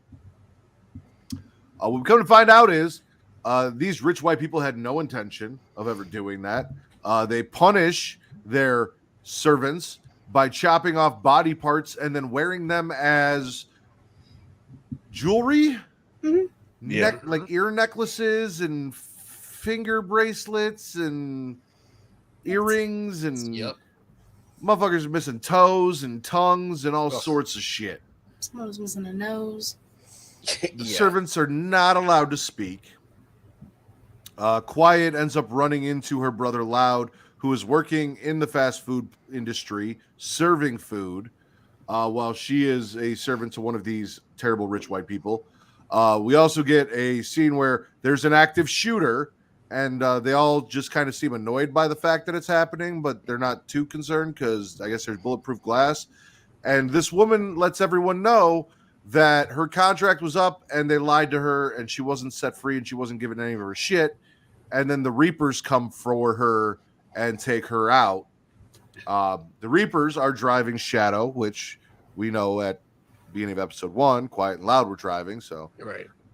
they ended up copping that car. They killed some Reaper. Quiet slit the throats of some Reapers and they got the fuck out of there. Also, I think the Reapers are wearing skull masks, and that may or may not be a reference to Mr. Grimm riding the motorcycle. I believe the Reapers were the name of the motorcycle gang that he was a part of in one of the games as well. Yes. So, Sure. You don't know. That's an OG. That's an OG. or no, Yeah, this is Reaper way back. is the name of Mr. Grimm's motorcycle in the remake, and Yeah, the skull Okay. bandanas and helmets are part of that biker gang. Right. Okay. Because there was always like 2 or 3 of them together, right? Mm-hmm. Yeah, because I definitely remember there was a group of them. Pains in the ass, those motherfuckers. That's not what we want to talk about, though, ladies and gentlemen. None of that matters. What we need to talk about is the fact that John and Quiet fucked in a ball pit in multiple positions repeatedly. I tell you what, that's now on my bucket list. I never knew I needed to do that shit until I saw this fucking episode. Okay, so Reek, here's what I'll tell you. As someone who, for a brief stint in his life, worked in a fast food restaurant, the majority of the people occupying those places are children, and they treat a ball pit like they do a swimming pool. I know. It's Okay. foul. It is. I need my own ball pit. I mean, you can. So we did that for Zoe when she was real little. We got like one of those kiddie swimming pools, and then you can just buy the balls for a ball pit online and dump them into like a kiddie pool and make your own ball pit. So if you can find like an inflatable pool big enough to fit you and anyone from your life, maybe that you met in Vegas or along the way when you're out visiting TC or going to wrestling shows, if you guys could fit in an inflatable pool and then you just get enough balls to fill that inflatable pool, y'all could have some fun. Maybe try the drive-through or any other. I mean, listen. We're wrestling fans, right? Maybe come up with your own Kama Sutra of like pile drivers and shit. The pile drivers essentially like Tombstone's just 69. Dude, reverse pedigree? Yeah. Oh, you wanted some shit. Yeah, come on. I just Spanish trap? Doubles. Okay, anyway. Lasso from El Paso. Oh, see, now you got it. The power bomb. Yes. Anyway. Or the classic mandible claw. With choose your lips, whatever you want. I mean, I get my wife.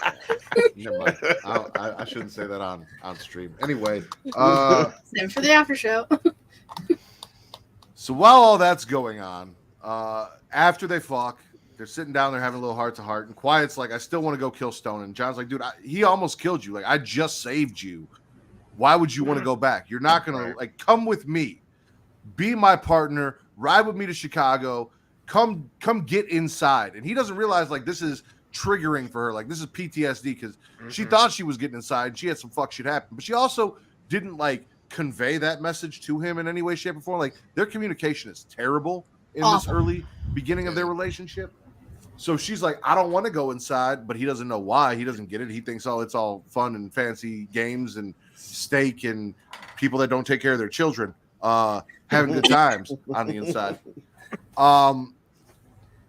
So she's all pissed off at him because he doesn't get it and he's saying shit that's triggering her. He's pissed off because he thinks she's just being stubborn, can't let shit go, and he's got the sweetest deal ever that he's offering for her. Mind you, he's just promising her shit that he can't even deliver on. They never said, hey, you and any one of your choosing. They just said you can come in. They didn't say bring somebody along with you. And you should know better by now. I feel like living in that world, you should know better. They don't just let people in, let alone 2 people for shits and giggles. True. Well, also too, if you kind of watch carefully, he's very cocky about himself too. So he knows that he can get away with a lot of stuff. When he goes up to the post and he's like, "Oh, they know me here. I'm good here." Just because he's the best milkman, he still feels he can get away with stuff, which kind of bites him in the ass later on. No, you never picked up on that. No. Okay. No, I mean I picked up on it with him. I'm just saying in life, I don't know similar. anybody that is cocky and just thinks that they can get away with saying a bunch of shit whenever they want because No, that definitely. nobody at all. Okay, now I see where you go. Can't relate to that at all. Interesting. Okay, then she's trying to cook some food. He shows her how to turn the gas on. They get some burgers. They bond. They start playing Never Have I Ever. She drops the line, never have I ever had sex in a ball pit twice. Ooh.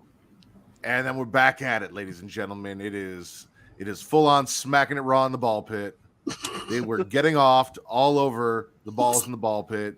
He passes out and snores. She's not a fan of his snoring. She tried to escape twice. She got caught by the bell over the door the first time. The second time, she was smart enough to climb out of the window because she watched him climb in the window because there was what they call a Watkins storm. Now, this is a reference to one of the abilities that you can pick up in the game. So as you're driving around, there's all these random drops. There's like ricochets, which are like fucking bombs that bounce around, and when they hit your car, they blow up. You've got power missiles, homing missiles, fire missiles, and a lightning bolt. And when you pick up that lightning bolt and you hit that, anyone in the vicinity of a certain spot of the game gets struck by motherfucking lightning, and it sucks because it is almost like an ultimate death. That is so. When I got to do that to somebody else, that was just so fucking. It was the best thing in the world. Oh, it's like getting the blue turtle in Mario Kart. Yes, right. That's exactly what it's like. The very first map in Twisted Metal 2, the lightning goes off in one of the spots where the health is. So if you get that lightning and you back up and you wait till somebody goes in to get that health and you fucking nail them. Oh, they're in a cage. They can't move. It's fantastic. Yes. Best feeling in the world. You've also got to remember, like, this was before online gaming. So when you're doing this, you're sitting on the couch next to someone, talking mad shit, waiting for them, split screen. You see them, like, you're watching split screen. You see them go in. Yeah. Ready for it. Terrible. So. Oh, man. Eventually, though, even though John got hit by the Watkins storm because he couldn't let Evelyn, his car, we'll talk about why Evelyn is so important to John. Couldn't just let it sit out there in the lightning storm. He had to go park it, and he got hit. Right. And she kind of patched him up. He wakes up, thinks she bailed on him, but she's really just getting all their shit together. And it looks like she's on board now. Like, she's like, yeah, fuck it. Let's go to Chicago. I'm going to fuck you. You know, Dick was good in the ball pit. I could do this. Like, let's have some fun.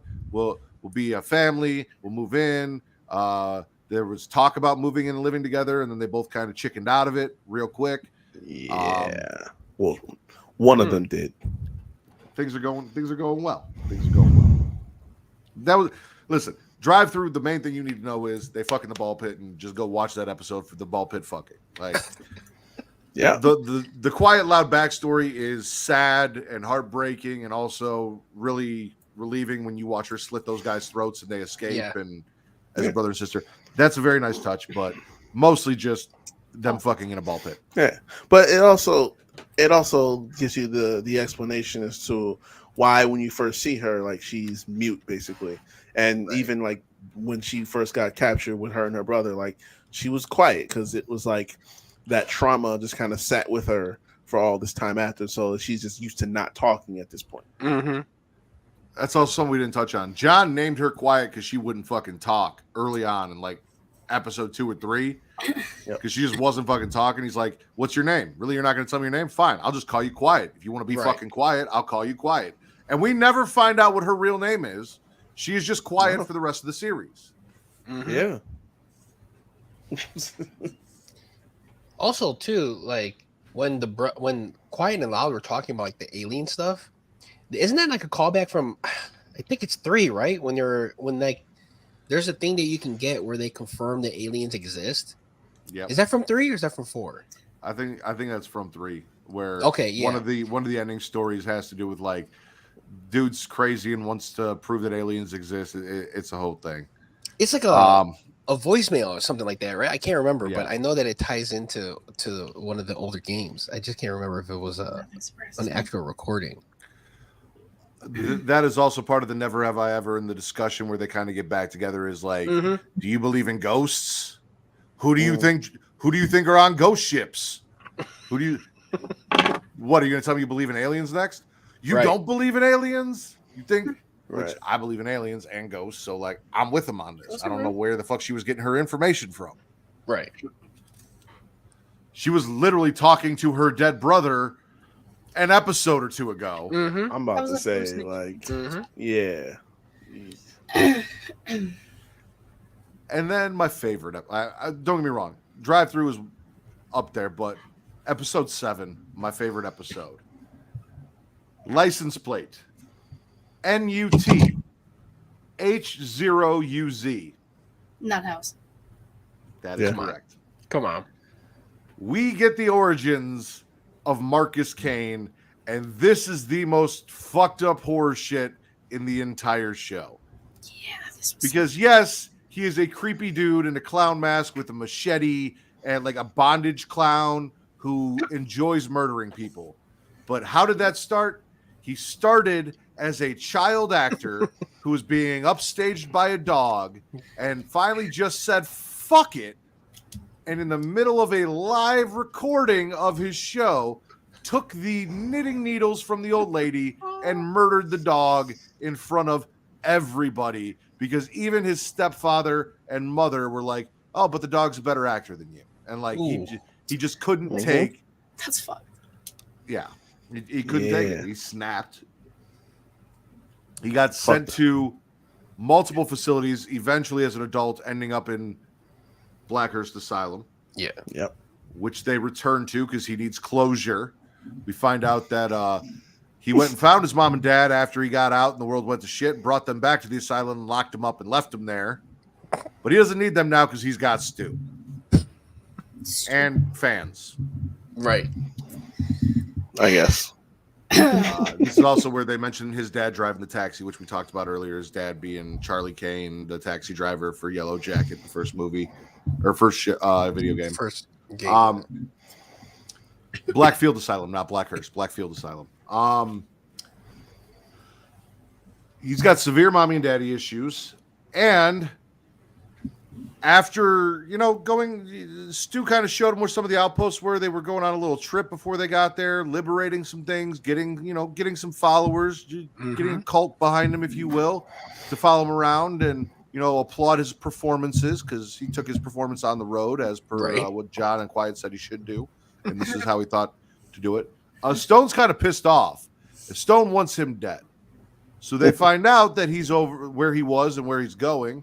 And Stone and Mike and some other people show up and murder all of his followers while they're eating peanut butter and jelly sandwiches and shit in the courtyard. And Sweet Tooth is confessing his whole life to Stu so Stu can understand him better because that's his little puppy dog and he loves him. Right. Stu is completely freaked out. And again, here is Mike. On some fuck shit, getting saved because they miss Sweet Tooth. He murders everybody. Mike is the only one left alive, and Stu says, "Hey, he can help us." And Sweet Tooth's like, "If you want a dog for yourself, you got to clean up after him," and lets him come along. And the entire I love Sweet Tooth, right, in this show. And I love the bond between Sweet Tooth and Stu. And Mike was just trying to drive a wedge between them the entire time. And it's like, bro, you've been a shitty friend. All Sweet Tooth has done is evil, but evil, nice things for Stu. Taking care of Stu, confided in Stu. He doesn't make fun of him for being fat. Right. He doesn't expect him. I mean, eventually he expects him to do fucked up things, and we'll talk about that. Like, he's trying to bring the killer instinct out on him, but it's because he wants him to survive. He wants him to, become his own man. And Mike's just here just fucking shit up. Good. The entire show. Yeah. During this time, John and Quiet make it to New Chicago, which is run by Calypso. We have seen signs on the road. Calypso is real. Right. For those of you who don't know, Calypso is the person who organizes, runs, and grants the wishes in the Twisted Metal tournament. He is the head of everything Twisted Metal, and all of your fucked up dreams come true. Great. Sounds like a swell guy. Which they made it, though, at least for me, they had me thinking that like Nev's secret identity was Calypso for the first couple episodes. Yep, same. But I guess that's not the case. No, it's not the case. They pick up the package. We never see Calypso. He's a disembodied voice. The whole thing's fun, like her throwing a rock at the thing and finding the entrance because he's like, that's not going to work. Yeah. And like her geeking out about being in the tunnel with the disembodied voice and how it's like, you know, being in a horror movie. Like it felt very Saw-esque a little bit before they got the package. Calypso leaves him with the line, may all your wishes come true, John. Because Calypso knew why John was making this run. Right. And when you guys find out what he risked his life for and everyone else's life for later on, Oh my gosh. we'll talk about that. As they're on their way back and trying to find a route, John notices that there's a pits. And she's like, what the fuck is a pits? And he's like, oh, you know, it's a stop where you go, you gas up, you share stories, this and that. Right. There are 2 rules at a pits. Don't talk about the job that you're on, and no weapons.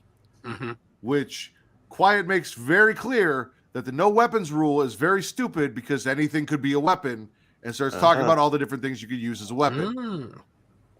It's true. And she was right. Spoilers. When they get there, John runs into, would we call her his ex-girlfriend? I thought that's what they were kind of like referring to, like his ex, like. I mean, he would somebody stop had by a and fuck her relationship and with. then go on the road. I would call her a former associate. Do you have any former associates like Bloody Mary? There have been several, but that's not important. She is a former associate. This just by the way they described each other. I mean, well, at least by the way he described her. That was a transactional thing that was going on. It didn't seem transactional for her. Right. Well, that's why I said the way he described it. It was a little bit transactional, but she. That's what I'm saying. John went into that whole thing looking at it as I stop here. I what did he say? I dump off my load or drain the tank. Drain the tank. Yeah. And then he's back out on the road. Mary felt like they had something and wanted John to take her on the road with her and get her out of this life and have him show her how to be a milkman. Like she really thought that despite the transactional situation, they could be more and they were going to be more. And then some people came and burned down her home and he just never came to check on her to see if she lived. He just like, oh, well, she died. On to the next one. He was told everyone was dead. Well, the guy has no, relationship skills or any type of people skills for that. Like, he just, lived his whole life doing this shit. So, I mean, what do you really expect from him? He's like oblivious to everything. Oh, yeah. the amount of times that this happened. Yeah. Like, the Jello thing. Like, yes, Jello. Yup. We didn't talk about that at the very end of episode 1 when they're doing the dinner and he's sitting there with Raven. I kept thinking Shadow because she drives Shadow. Raven.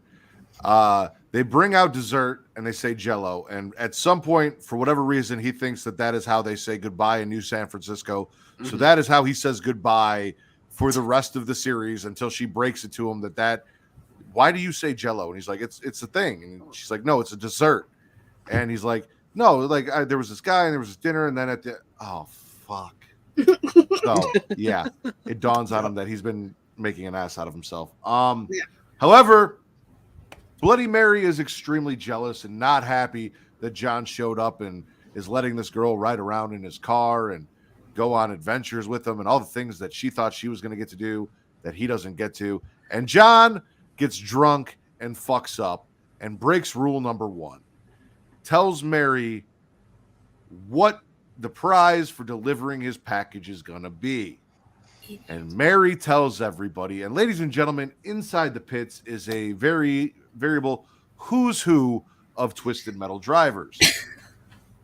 So, first and foremost, Bloody Mary drives the car Spectre in Twisted Metal Black. Mr. Slam the man with the penis the size of Reeks, who can smash watermelons and all sorts of things with it, is the driver of various pieces of heavy equipment, back-end loaders and things like that throughout the Twisted Metal series. Pit Viper is from the OG Twisted Metal. She's the only one that survives the onslaught that happens when the fight breaks out. Petunia is the drag queen who drives the drag queen car in Twisted Metal 4. And the pizza boy in the puffy jacket is from Twisted Metal 4 as well.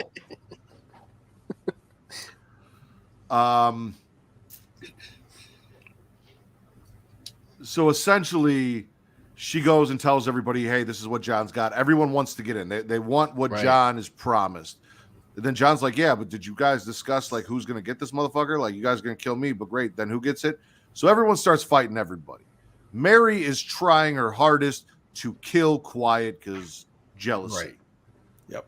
Quiet ends up killing Mary because Mary doesn't give her a choice. And John's just like, Mary, damn it. Oh, well. And then we're out. Like, not even really shed a tear for that. Right. Yeah. Sitting there like, oh, that sucks. That pussy was good, but that sucks. Like I said, Pit Viper is the only one that isn't in the brawl who kind of survives, and it looks like she is in cahoots with the law. She calls up, I believe, Stone to let them know where they're at and where they're headed. The whole fight scene is fucking great in the bar and ridiculous. Mr. Slam ends up taking his giant cock and smashing a watermelon like Gallagher. Yeah. To kick the fight off because it's a whole thing and it's about to be a show and we're waiting. And my favorite line is John when she does it. He's like, "You couldn't have waited 2 more minutes," because we all just wanted to see him slam his giant dick. Because she says, "Why did?" The whole thing is Quiet meets him. He's the bartender and he's talking about how everyone has a code name and how important code names are. And she's like, "What's yours?" And he goes, "Mr. Slam." "Why are you called Mr. Slam?" "Because I could smash anything with my giant dick." And then you wonder, are we going to see this thing? And he doesn't pull it out, but you see the outline in the shorts. He grabs a hold of that motherfucker in his shorts and swings it like a mace in medieval times. Yeah. Like Gallagher. He could have used that as weapon. Yeah, like he could have used that as a weapon if he really wanted to. Oh yeah. Oh yeah. Somebody take that one of those to the side of their head. They're done. Oh, I'll just be on the side like the from people in the experience, Gallagher or- audience with the No. Like you just gotta think like the size and weight that shit was going on with. Like you can't take a blow to the head with that. It's over for you. Yeah. Ooh. You check it out. John and Quiet get away with their package after destroying what's essentially the last pits on Earth. Mr. Slam lives, Pit Viper lives, John lives. Everyone else, including Bloody Mary, is pretty much dead by the end of that. Pizza boy. We lost a lot of milkmen. Episode 8. We're getting there. We're almost done. 3 episodes to go. I don't think I need to give you the license plate for this one. The license plate spells Evelyn. It is Evelyn's license plate. Yeah, that's right. Yep. I'm not even going to waste my time with that. I didn't even write down. It just says Evelyn. Like that's what it is. This is John's backstory. We find out that John woke up in a car behind the wheel with amnesia. Some white lady stole his car and held him at gunpoint and just left him out there in a Watkins storm by himself. Dude. He ends up stumbling across a Subaru buried in the weeds that becomes his home, which is why this car is so important to him. Also, Bloody Mary at one point makes it very clear to Quiet, kind of hard to say, clear to Quiet, that John will choose this car over you. You will never be more important than his car. Puts that seed in her head, which is very important for what's about to come. But again, lack of communication, the reason why would be nice to share so people don't get their fucking feelings hurt. Anyway. Okay. He ends up learning how to drive this car. He says it's intuitive. We find out later that his dad kind of taught him how to drive and shit like that. He stops at Zorko Bros Scrap and Salvage, which is the first level of Twisted Metal Black. Yeah. This is where he finds parts to fix up Evelyn to get her running, as well as the license plate that he's going through, which is how he picked her name, which we find out later. And as they're driving, he lets Quiet drive, which was one of the things that she's like, maybe he doesn't like you behind the wheel. He likes the wheel behind you, because she saw the fucking wheel mark on Quiet's back when they were fucking in the car. Yeah. He lets Quiet drive. Now she's feeling confident. Now she's feeling cocky. She's like, oh, he's letting me drive his car. He loves me. Not more than he loves that car, though. She finds the picture of his family that is the only remaining thing he has left. And she's looking at it, and she's like, I'll be careful. And it blows out the window. Oh, gosh. Then they stop Worse. to look for it. She's trying to help because she feels bad. John says, stay with the car. She doesn't listen. Some holy men come. They kill 2 of them. 1 gets off with Evelyn. Now they found the picture but lost his home. Damn. And John is not going to stop until he gets that fucking car back. Mm-hmm. They track down the holy men. Yeah. That part. Yeah. Listen. Mm. Fuck living in the city. I'm being a holy man. I hate you so much. Hold on. What? So you doing that cocaine in the cup shit? It is the apocalypse, bro. Man, listen. Listen, they had dom strippers. All the alcohol and drugs you could want, and it was free sex and fun for everybody. All the sex, murder, and drugs you could have, and it was all sanctioned by a pastor. Nobody was getting in trouble. Man, that wasn't no fucking pastor. It was a pastor. It's And preacher. the preacher, well, preacher, yeah. Essentially. But this character is also pulled from Twisted Metal Black, who is Yeah. Preacher, who also has like the weird little story he told there where he's like a demon baby possessed him. Legit, the backstory of the Preacher from Twisted Metal Black was like exorcising a demon and a baby that possessed him, and then he murdered his whole church and everything straight out of the game. Like, I also that want wasn't to just a add. funny anecdote. I also want to add, because I had to look up his name because I always fuck it up, but it was played by Jason Mantzoukas. I fucking love that guy. Oh yeah, He was in The League. He was in Yes. a lot of like funny ass shit. Me and Daryl love Big his Mouth? podcast. He Big Mouth. voices Yup. Big yup. Mouth. Oh, Yep. Big Mouth is He's that Jay. show, man. Jay and Big Mouth. Jay and Big Yeah. Mouth. Which- He was in the Children's fact that this- Hospital a couple times. I was gonna say the fact that this dude plays characters that just wants to fuck inanimate objects, like Jay fucks pillows and couch Yep. cushions. Yeah, This oh dude my wanted to God. fuck John's car, Facts. which really This- upset John because John was not gonna let this Nobody dude fuck his violates his car. car like that. Yeah. Nah, Jay was really gangbanging pillows. And Dude. Big Mouth. Like, that's some crazy shit. That show is ridiculous. Dude. Yeah, when they had Jason Mantzoukas come out, I was like, "Yo, this is it. I'm cool." At first, I thought it was Nick Kroll because like they kind of sound similar. they kind of look And alike. I was like, yeah. oh, it's not Nick Kroll. So Preacher runs the Holy Men. It's a fucking vigilante biker gang on fucking meth, literally and figuratively. And they infiltrate that to get Evelyn back. Evelyn is given to Preacher as a gift. He wants to fuck the car in front of everybody. John steps up and challenges him to a fight, thinking, oh, I can take him. Has no idea that this man is on all sorts of drugs and also apparently knows like capoeira or whatever the fuck. dude. Fucking Like- Eddie Gordo. Eddie Gordo with this bitch. Thank you, Jess.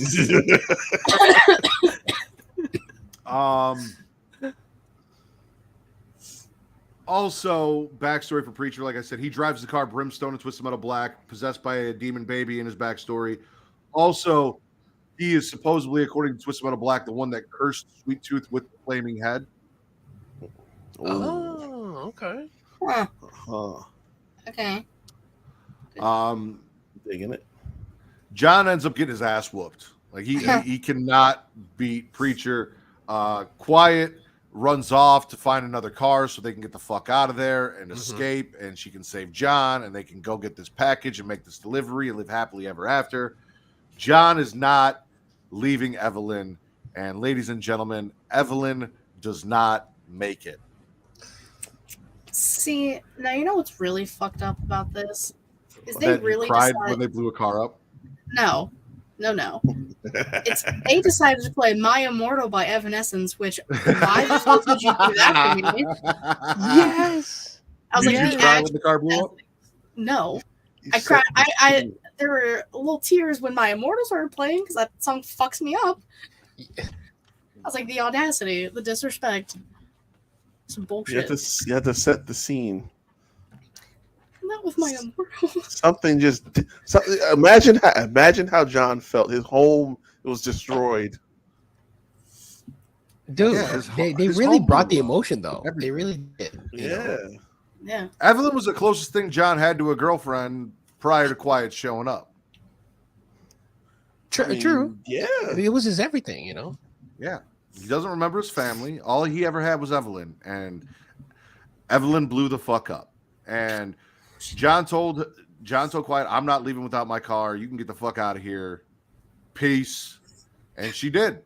And then she watched the explosion, and she just knew that it was John, and John was dead. And then she was really, really sad. Yep. Distraught. What else we got here? Quiet thinks John's dead. Chooses the car over her. Yeah, I think that's it. Episode 9. Again, an easy one to figure out. R0ADK1L Roadkill. Nice. The name of the car that John Doe drives in Twisted Metal Black. Yeah. Also, like I said, it's in various other games, driven by various other people. So Mike is trying to convince Stu that maybe they shouldn't be hanging out with Sweet Tooth. Like I said, he's on his bullshit. Like, Sweet Tooth has been good to Stu, and Mike's trying to ruin it. John finds a CB radio in one of the cars and calls the convoy for help. They happen to find Quiet on the side of the road, about to be killed by a vulture that she sits down and has a little heart-to-heart with. The vulture. Because he's empathetic, but also he's got shit to do. You know? True. Amber is back on the convoy. They patched things up after.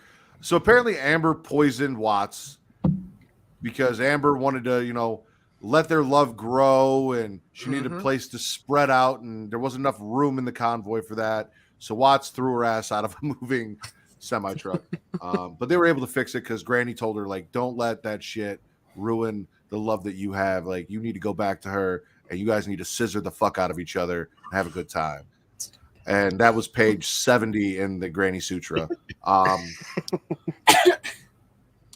Quiet. I made that up. I didn't want to be obvious and say 69, so I just bumped it up one to 70. Quiet is extremely pissed when John shows up because he chose the car over her and never explained why. And because she spent, like, I don't know, a few hours, maybe 24 hours thinking that motherfucker was dead and crying. And then here he is alive and okay. So, like, fuck you for that too, bro. John spends the entire episode trying to win her back. They're given the car roadkill by the convoy to fix up so that they can get their package and blah, blah, blah, blah. And the cops end up killing some of the people in the convoy. So the convoy then decides to join the fight. They were just going to drop them off at the opening that they heard about in the blockade, which is a trap, by the way. Agent Stone says the best way to do it is to let them believe that they have a way to get through, and they will come, and then you trap them. Something about shooting fish in a barrel or some analogy. I don't remember. No, you're right. It was that. Oh, yeah. Shooting fish in a barrel. He's like, the best part isn't shooting them, it's trapping them in the Yeah. Because he's a sicko. Yeah. So they're working on the car. She's pissed. He's trying to win her over. He puts a special spot in the glove box for all of her hatchets, because we didn't even talk about the fact that this woman throws hatchets like nobody's business. Yes. Dude. Yes. She's nice with it. She's very nice with it. Just, did you have some? Oh no, I was doing remember the motion? Because he was like, how do you do that? And he's just like, just like that. Because you were like, dude, and I thought like you were about to say something. He I got also excited. did that, but you looked down as he was doing the motion. Yeah, Yeah. my bad. It's the flick of the wrist. Yes. Same thing. He with Paul. also he finally wins her over, asks her to be his partner, makes it clear that they're sharing this car. It's not just his car, and lets her name the car. And she goes, well, how did you name Evelyn? And he's like, oh, I just found a license plate that said Evelyn. She's like, really, motherfucker? Like, so they name it Roadkill because it's a junker that looks like Roadkill. She does not like grasp the concept that this man's like learning skills are Right. just so elementary. And Because maybe he's there's not no able to explain communication in this relationship, Reek. that. Like, awful. God damn. Like, I just like pizza she's was. she takes me as someone that has a little more sense than the average person in the show. Like, you should Right. be able to pick up that there's something, there's a little, lack of a lot going on up there with Right. this guy. Like he's slow in some things. Oh, for sure he is. So Stone sets the trap by putting a hole in his blockade, which is the only way back to New San Francisco. Carl and Jamie are hiding out in shadow, which Quiet notices, and then she's like, oh fuck, this is a trap, because they were writing repossessed or something along those lines on the cars after they Resisted. Resisted. Oh yeah, because cops, of course. That's their It's thing. cops. Yeah. Watts is ready to go. We actually get to see Twister, which is the fucking drag race car that does a fucking tornado. Dude. And just as we are about to get the most Twisted Metal thing in the Twisted Metal series of this car-on-car violence, Sweet Tooth, Mike, and Stu come flying through the blockade to join the fucking party because Sweet Tooth wants Stone motherfucking dead for killing all of his fans. Right. Rightfully so. Mhm. Final episode, episode 10. Man. SHNGRLA. Shangri-La. That is correct. Yeah. Because that is what he said New San Francisco was going to be, was his Shangri-La. Shangri-La. Yeah. Listen, if you're a Twisted Metal fan, you don't watch anything else, just watch this, because the showdown, this is what Twisted Metal is. You've got homing missiles and everything, car-on-car violence, and Like Tommy guns explosions. on the hood of the car. Like Tommy guns on the What? hood of the car. First of all, before any of that even jumps off, Sweet Tooth pulling up with the missiles. First of all, Yes. Sweet Tooth was my favorite character to play with from the very beginning, and that was my go-to, was those fucking missiles from the top of that fucking truck. But It made then the he sound has and them everything. exactly. It was his. It's called a special. That was his special. Yeah.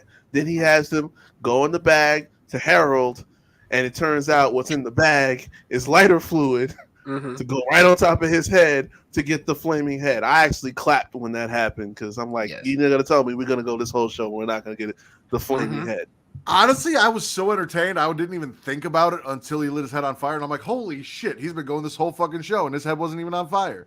He Right. didn't even click until he did it. And the graphics look good, I thought. Because you're kind of wondering like how's it gonna look like with Peacock and everything like that. But yo, it looked better than the Flash movie. Hell. We learned that Sweet Tooth maybe isn't exactly the nicest guy that we thought he was, because everyone's catching strays and he doesn't seem to care. There are no sides, even though he had friends in there, or I thought they were his friends. He's just like, listen, I'm here to kill Stone, and anyone who gets in my way, that's on them. We got no friends here. I'll kill everybody if I have to. And then Stu's like, all right, fuck. Maybe this guy is someone we should bail on. Maybe Mike's right. Maybe we need to get the fuck up out of here. Stone gets the revenge that we're looking for. Quiet, does the same thing to him instead of just opting to kill him that she did to his brother.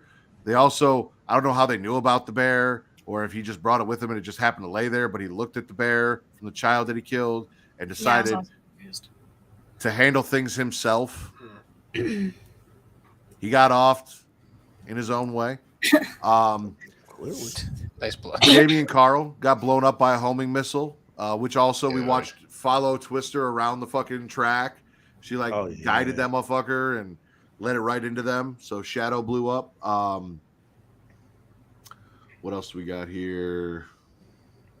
Well, the car having that that ramp in order to flip stones. Yeah. The car was crazy. Yeah, it was crazy. Yeah. That was some fucking what is that robot fucking Robot Chicken? No, the show where you BattleBots. Over the BattleBots shit. BattleBot. Yeah. Was That was is some that what BattleBot it was? shit. Except for watching it. Well, no lie. I remember Fast and Furious used that. They had a race car with that little shovel on there, and Man. Nobody's. I know. I'm sorry to ruin it, but I remember that's where it was from. But It's probably like Fast Furious 9 or some shit. it was 6. No. I was gonna say. And there wasn't even nothing to it. Those cars were just so low on the front that Yeah, they could exactly. just run up on the motherfucker like that. Right, I watched Dom pick a car up by himself.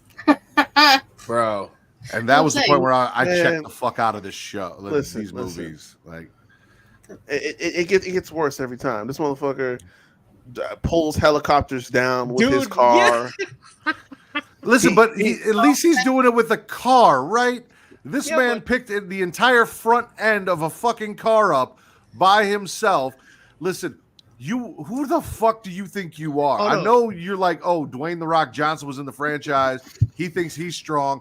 I got to look stronger. But no one is just lifting a car up like that and holding it. No, but they had the car running on the rope of a bridge. Yeah. So it doesn't. This is what made me never watch a fast movie ever again. This man followed a bomb down that street. Oh And- yeah. He drives his car off that ramp, knocks the crane into the bomb to knock it into the water. Like, Yes. get the fuck out of here. You lost me. I'm sorry. Or remember the gas? Anything Remember for the gas family. tank? Ain't no Remember way. the gas Yeah, tank? And he timed Yeah. it perfectly so when it's flipped, he just drives underneath. Nope. come on now. Yeah. Come on. And- I'm telling you, anyone named Dom is just dope. Unfortunately, Amber catches friendly fire from Sweet Tooth. The truck also gets blown up by Sweet Tooth, but Amber survives because the chick that forges all the fancy extra shit, she ended up dying, but she ended up saving Amber with some of her homemade limb creating skills and talents. So Watts still has Amber. Flower Power's still an option. Stu and Mike turn on Sweet Tooth when they realize he's completely fucking insane, and Stu shoots him in the head, which he is missing an eye, and I think Twisted Metal Black. So that was the whole they shot his eye out thing, and then they bail. Sweet Tooth also then jumps out onto Stone's car, and he's like, "You're getting eye blood all over my windshield," Ridiculous. as he's breaking the windshield, trying to break it in. Quiet.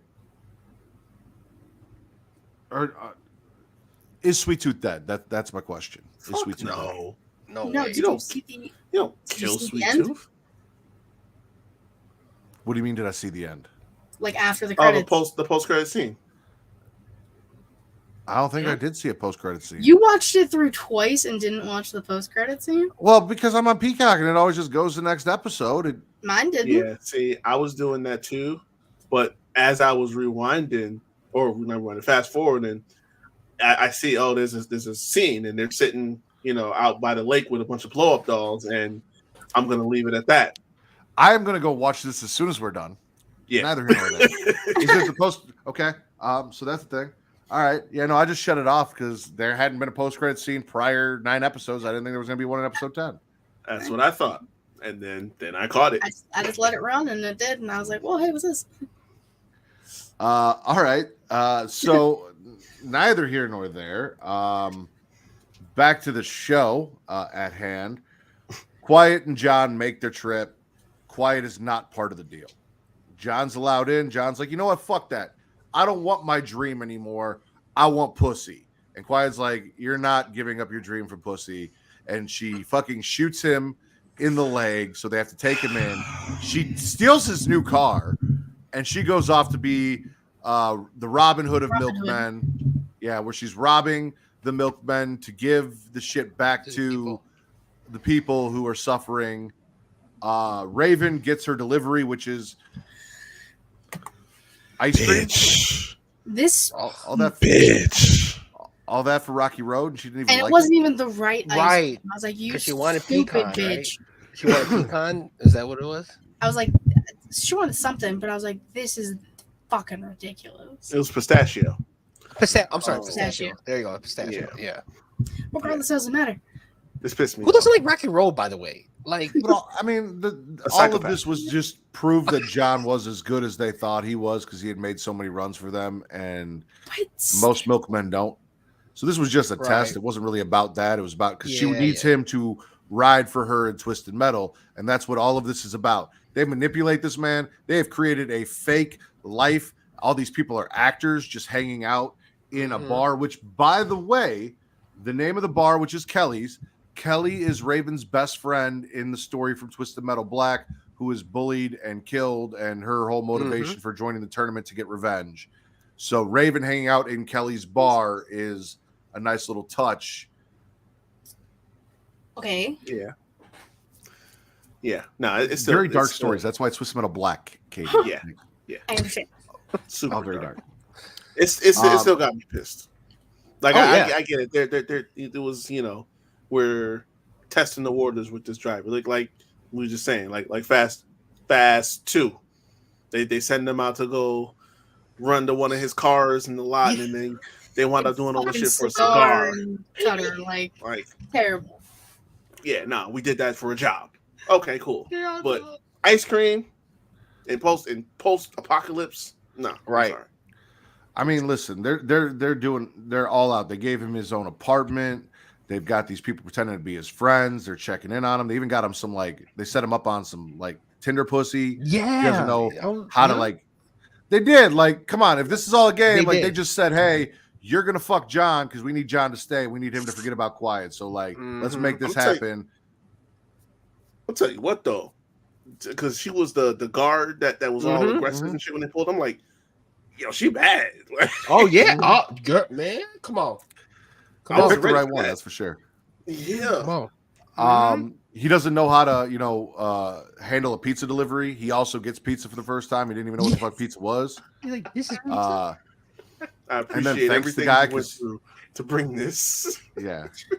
And then it's so funny because it got innuendo is when the pizza came. He's like, I've never had this before. And then she was like, oh, is this your first time? And he's like, yeah. He's like, all right, well, let's try Well, it. he had a flashback. He had a flashback because you remember. Oh, yeah, Quiet told him, flashback. Yeah. Like, have you really never had pizza before? Right. That right there is what should have told her. Like, you're not dealing with a normal functioning brain in a male when he's never had. He pays with bullets. He pays with bullets. post-apocalypse, bro? There's not a lot. You could have found something. I mean, look, you got to figure these characters are average 30-something years old at some point, at least in childhood, maybe. But I don't know. Despite all of Raven's efforts, John says, fuck it. He's out. He wants to go find Quiet. He can't do it. He can't live this normal life anymore. So then Raven says, all right, fine, but let's just make a stop real quick. And brings John to his childhood home, which would have pissed me off. That this entire time I've been in this place and you knew that I fucking lived here and this is the first time you mentioned it to me. And even then, John's like, you know what? I don't care what's in that house. I don't care about my family. It is what it is. Like that person is dead and that's not who I am. And then she's like, all right, fuck it. Bitch, you're driving for me. You don't have a choice. Like, you're not going anywhere. This is what you're going to fucking do or we're going to kill you. Like, it is what it is. Game over.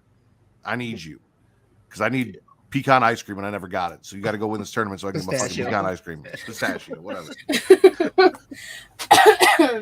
But then there's the lead into what we all were waiting to actually kind of see.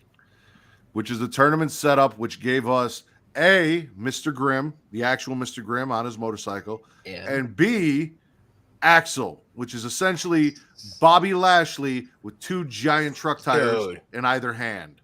Was that Dude. just the dude's back? Was it that guy? Yes, Yeah. because Yeah. he literally holds onto tires like this, and he stands there and drives. He's and got like he a is machine the gun car. or something. Yep. Like picture Jackson Mortal Kombat, but instead of metal arms, it's wheels. Mm-hmm. That sounds good. Dude, that's like my favorite character too. It was him and Sweet Tooth were like the ones I picked. He I sounds can't wait to see awesome. that come to life. Oh, dude, he is awesome. Also, last tie into Twisted Metal Black, Quiet out doing her Robin Hood shit runs foul of the Dollface gang, and Dollface is the driver of the Dark Side Semi in Twisted Metal Black, and also apparently John's sister, who's still Dude. alive. Which I said, no way. Mm-hmm. And apparently there was an end credit scene that everyone saw but me, so we're not going to talk about that. I didn't see it either. That I didn't. happened. Okay. I didn't see it either. Oh, Okay, Jess. make sure you catch it. So, Oh yeah. isn't that what we're gonna do after this? Yeah. See somebody pull it up. Make sure you do. We all love the show. I yeah. can't wait for season 2. Like I am so ready. I'm hooked. Like I said, I watched it through twice. It was fucking fantastic. So funny, so much fucking fun. Dude. You got everything you could want from Twisted Metal. Hell yeah. And They- finally they, got a glimpse at Calypso. Mm-hmm. Kinda. Just this Yeah. bad. Did they say that they're renewed? They're getting season 2 or not yet? Oh, I have no idea, but I thought I've they got to said- assume they are because they did Oh. huge numbers. I'm about to say, Right. like they I for heard sure you would have too. greenlit it because of how well the numbers are doing. It's just a matter of actually making it happen. Which Um, at this rate, it's never gonna fucking happen. So the part that pissed me off. All right. So we're just one episode removed of you like talking about Quiet. We're just one episode removed from okay, all right, he's gone. He'll be back. Yeah. She's pissed off at him because he abandoned her for the car and whatever and stuff like that. And, you know, she thought they had a bond, they were partners, whatever. Yeah. Then you get to San Francisco and they say you can't come in. He says, listen, we're back, it's deal. If she's not coming in, I'm not coming in. Now you want to turn around and say, oh no, this is your dream. You're not gonna come, you're not gonna give this up for me, and you shoot him. It was the only way That to just- make him go No. inside. No, that pissed me off. Not happy about it. I mean, Not yeah, about I'm agreeing. Hey, I'm agreeing. I'm not happy about it either, and I was just like, "What the fuck is this?" But Bullshit. in her mind, it made sense. It was the only way Right. to get him inside. She's like, "Oh, he needs medical attention. He is Right. inside." And even Raven's like, "This bitch, whatever, just take him inside." Yeah, no, it pissed me off. It was kind of Okay, like remember that scene in Armageddon where Bruce Willis closes the door on Ben Affleck? It's like she kind of made like the sacrifice move. It was kind of like that. Like Okay. it was his dream to be in there, not hers. So, but yeah, shooting though, I don't know. But like that was the only way that he was like not going to show up. It all just pissed me off. Have you never been in love before, Reek? Listen. Like I get really it. in love? I get it. Clearly, get you it. don't get it because But- yes, when he finally chose her over the car, that was the last hurdle for her to finally Ooh, fully you're give right, in to bro. him You're and right. realize it. And when you're in love, you're not going to allow someone to sacrifice their hopes and dreams and everything and give everything that they want to do up to be with you. That's what true love is. When he finally showed that she was more important to him than anything else and she could finally let go, then she couldn't let him let go of everything for her. Because this was everything he had been working for and everything that he wanted.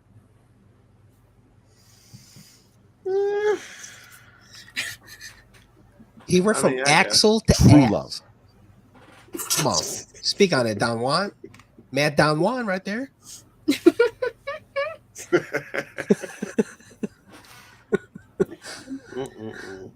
The only thing that pissed me off about the show is the fact that there was an end credit scene that I didn't get to watch. So, Yeah, That's- I mean it's quick, but It's like 3-4 minutes. the music was great. Oh my The- gosh. the fights were great. The stories were great. The lore, because I know there are gonna be people that are like, "Well, this isn't Twisted Metal," because they listen. They pulled a lot of different things. There are so Dude. many games. You can't. They're not following one game. I talk about it all the time with movies and properties and things. Like they're doing their own thing. They're making it something. Just be along for the ride and enjoy the Easter eggs, and don't nitpick. Oh well, in Twisted Metal, Black actually. Shut the fuck up. Nobody cares. I hate people like that. see, people don't understand the concept of the term adaptation. Adaptation means it's not shot for shot exactly what you saw in the game or the novel or the comic. That's why it's like Fact. it's like even like with nowadays with Marvel movies and TV shows, like source material is the comic. So if you know the comic, there's Easter eggs all over the place that you can pick up on, but it's not exactly what it's going to be on the show or the movie. Right. And they always do it in everything that they do. Any property, book, comic book, other movies, TV show. There's a word in the beginning that says based on. Based on Yes. is a key word. It is. You know. Yeah, no, like I said, I can't wait for season 2. So I'm all about that. I can't wait to see who gets cast as Axel, who else we get introduced to. Because I mean, we had fucking Sandman from Yeah. From the Spider-Man worst 3? Spider-Man Yeah. movie ever made. Thomas Hayden Church. Obviously, you said Brooklyn Nine-Nine. Yeah. Anthony Mackie's motherfucking Anthony Mackie, Samoa Jason Joe, voice of Will Mantzoukas. Arnett, Yeah. Nev Campbell. I didn't even mention Bloody Mary had that Baby Firefly laugh too. Like, definitely gave off Baby Firefly vibes. Are you familiar with the Baby Firefly? You've never seen House with 1,000 Corpses? Devil's Rejects. Movies. Yeah. Movies, Okay. Matt. Yeah, Remember who you're talking to. Oh, Yeah. stop it. I forgot what drop was John doing, but they had Enjoy, you know that song? Last night I think of you. Yeah. Dude, the fact that they had that in here. Yo, it's the music. The music. I was on literally point. stopped. I paused and I called Daryl. I was like, "Yo, you gotta watch Twisted Metal, man. They're playing this song. They're playing I this think song." that was the first episode. Was that the It first was. episode? It was when they were kind of showing us what a milkman was and does. Right. and making his delivery. Yeah. And the fact that that was playing, I was like, "Yo, this is my show right here," you know. Yeah, it was on point. And he was wearing Jordan ones. Oh, come on, Was he? come on. Honestly, I you think- could lay all sorts of Jordans out in front of me. I couldn't tell the difference between any of them. I couldn't tell you what ones are, and none of it. I would have It's all no idea. Well, we'll have a master class. Yeah, Justin will teach us all about Jordans. Yeah, because he got a wall. It's behind the cans. Somewhere behind the cans, yeah. I'm saying the cans are fucking a secret doorway. It's like a speakeasy. Into the vault. Speakeasy, yeah. This is fucking speakeasy. But I love this show, man. This show is so good. It was Glad so they good. watched this. Come I'm on. glad you enjoyed it, Katie. Blank man? I'm glad you got hooked. Being someone that hadn't played the games and didn't know much about the franchise, I hope I gave you enough of the Easter eggs to be like, Yeah, there's some interesting shit in there. there's a lot. Now that I know why Sweet Tooth's head is on fire, that makes some sense. Or why he sets on fire. Yeah, okay. Yeah, there's a lot. Like you said, there's like fucking 8 games or whatever the hell. Roughly. So But most of this season is from Black. So Yeah. Yeah, you so said if you like just take- mainly Twisted Metal Black, and you said like mainly Twisted Metal 4, I think. A little bit of 4, a little bit Yeah. of 3, a little bit of 2, a little bit of the remake. Okay, so like all games. Never mind. I mean, like the Oh, oh. vehicles are like from all over the place, but like Yeah, the vehicles are from all over the place, and you got various drivers driving the same vehicles. So they, like I Mhm. said, Yeah. Outlaw is a car that's in like everything, and you got different versions. You got the SUV version and the cop car version, and it's got a bunch of different drivers and all Well, sorts of shit. I think the more important question is that now, with all of this in hindsight, would you go back if you could and play those games, or at least one of them, Oh for the hell sake yeah! of Probably two. because Two was like the one I played the that most. yeah. No, Right. fuck all that. This show, I need a PS5 brand new Twisted Metal game Oh hell yeah. Oh, that's with probably gonna Evelyn happen. as a Yeah. DLC car. That's gonna happen. Oh, I we need forgot Evelyn to in the mention when game. they were building the new car, it was like when you were adding on the new weapons because they were like, okay, you need balance, you need this. Oh yeah, they were. When they were doing that in the So- scrap place, yeah. There is on those cards I was talking about for the driver profile. It tells you about the cars and like Yeah. armor, balance, and speed or something like that, or like the 3 components that they were talking about. If you have too much of one, it throws off the other. Blah blah blah. So like the cars are. I always went for more armor because I got shot a lot because those cars were slow. I was a Warthog guy. I fucked with Warthog hard. It was a tank. It shot 3 fucking missiles at once for its special. Like I was a Warthog guy. He was a corpse, so like the Undertaker. Of course. I Yeah. knew that was the reason. Yep. Miro fucked in a tank. I was all about the tank before I even knew that. Like it's a whole thing. But yeah, no, the games are fun as shit. They're hard to play now because, like I said, I went and I got like they released them. I'm like, I'm gonna go get them, and I try playing them, and it's not the way it used to be. But Yeah. an Whereas, like, updated version would be fucking dope. But if I had like the old systems, then Yeah. Oh yeah, if you could get your hands like on the PS2, then definitely the I might be able to. second one. You have one still? my brother might, so I might just take it. Okay. Well, I do. The only the only Come on one that over. didn't come out was Twisted Metal 3, which was probably my favorite just for the Rob Zombie soundtrack. Yeah. And Primeval, the main boss, the really big fucking tank that you fought at the end of Twisted Metal 3. And then they had like the snow level, and they had a bunch of really cool levels on that one too. You got to fight outside the White House. Oh, White House lawn. Was that 3? Or was that the third? Okay, That was 3. Okay. Yeah. And then Darkseid showed up and tried to fuck you up afterwards.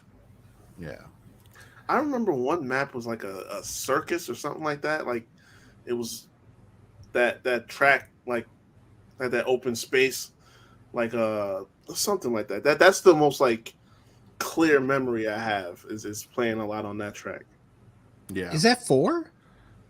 I think it. Like the carnival? The carnival? It was like 2, maybe 3. It was one of those. Was it in the movie? Was it in the show? I mean, No. I don't think no, so. it wasn't in the show. Oh, okay. Because I remember playing it on the first PlayStation, so it had to be like 2. Okay. It would have been 1 or 2 then, because 3 came out for the Yeah. PS2. Right, So- right, yeah. Yeah. All right. If you guys have anything you want to plug, or if you guys want to plug yourself, now's the time to do it. Okay. Nope. I'll plug myself first. If you like my takes, then you can find me on Get Your Podcast on Twitter, Get Your Podcast on Instagram. You can find us Marks and Mikes usually on Thursday, 7:30 or 8 p.m. I think there's a show. We're doing a show tomorrow. So yeah, find us there on YouTube. I guess we'll go most alopecia to least alopecia. So Reek, you're next. My God. I got the full, so I mean, there's nothing on me. Y'all can Same. find me at ReekHappy24 on Instagram and on Twitter. The Havoc Hour is the precursor for this show, so all of that is still available on all streaming platforms, including the video versions on YouTube. Also, of course, follow us on Young Kings Wrestling at YK Wrestling on all, streaming, Twitter, Instagram. We're also on all streaming platforms. We did not record this week, of course. Sending special prayers and condolences out to both the families of Terry Funk and Bray Wyatt. Rough week. So TC is going to put out some. I fucks with that shirt. TC is going to put out something a little special for this week. So we're not having our usual episode this week. I'm going to take a bold guess and say that I've got more hair on my body than you, Katie. So you're up next. Okay. Chest, back, legs, face. You got more on your head, but I feel like overall, I got you beat. Okay. You can follow me on Twitter at GatorWrestling13, link to your bio, take all things Daily Showcase, twitch.tv/Daily Showcase, and youtube.com/Daily Showcase, typically Thursday, 6 p.m. Eastern. We will be doing a Bray Wyatt tribute episode on Thursday. Yeah, so if you want to see me cry for about an hour and a half, go ahead and stop on over. Because I didn't for Matt's, so I had to save it all. But there's a bunch of shit on the channel. You can go check it out. You almost did. You almost did on the outro. We got you. Well, on the no, outro. I told you the outro.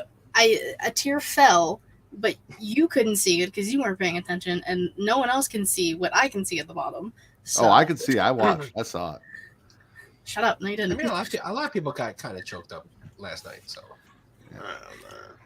Speaking of which, you guys can follow me on Twitter only, either at Matt Ritter for your wrestling content or at Getting Off, which is what this is, this thing right here for the horror content and the stuff. And there's a pinned tweet at Getting Off that has every episode of Getting Off and every horror episode of the Havoc Hour. So you can go check out the horror stuff that we did for the Havoc Hour and then all the Getting Off stuff and have some fun with all of that. All the YouTube links are in the pinned tweet. You can also follow me on Instagram, Threads, and TikTok at Smacking It Raw because it's a thing and I do it now. And I fought it for 6 years and I finally gave in because Elon Musk fucking sucks. Yeah. We did do a Bray Wyatt tribute episode last night in honor of Bray. Katie didn't cry because we tried to keep it fun and upbeat and talk about all the stuff that we loved and the joy that he brought us. I dressed up in full Bray Wyatt garb from balls to the top of my head, like shirt, beard, hat. Like I had shorts on. I don't see Bray in shorts very often. I didn't have the pants, couldn't do that. No one was gonna see it anyway. And we did, we had the Firefly Funhouse background. We had a nice outro. We had an in memoriam intro and just a real good time with a bunch of good people hanging out, talking about one of our favorite wrestlers. So go check that out when you get the chance. If you're a fan of Bray, we would appreciate it. It's your boy Juss, Dr. Reek Baker, BBC. Now I'll start calling him Mr. Slam. And Miss Katie Kinsey, baby. I am the patron saint of podcasting, the Warden Matt Ritter, and this has been the #1 horror podcast on Pornhub.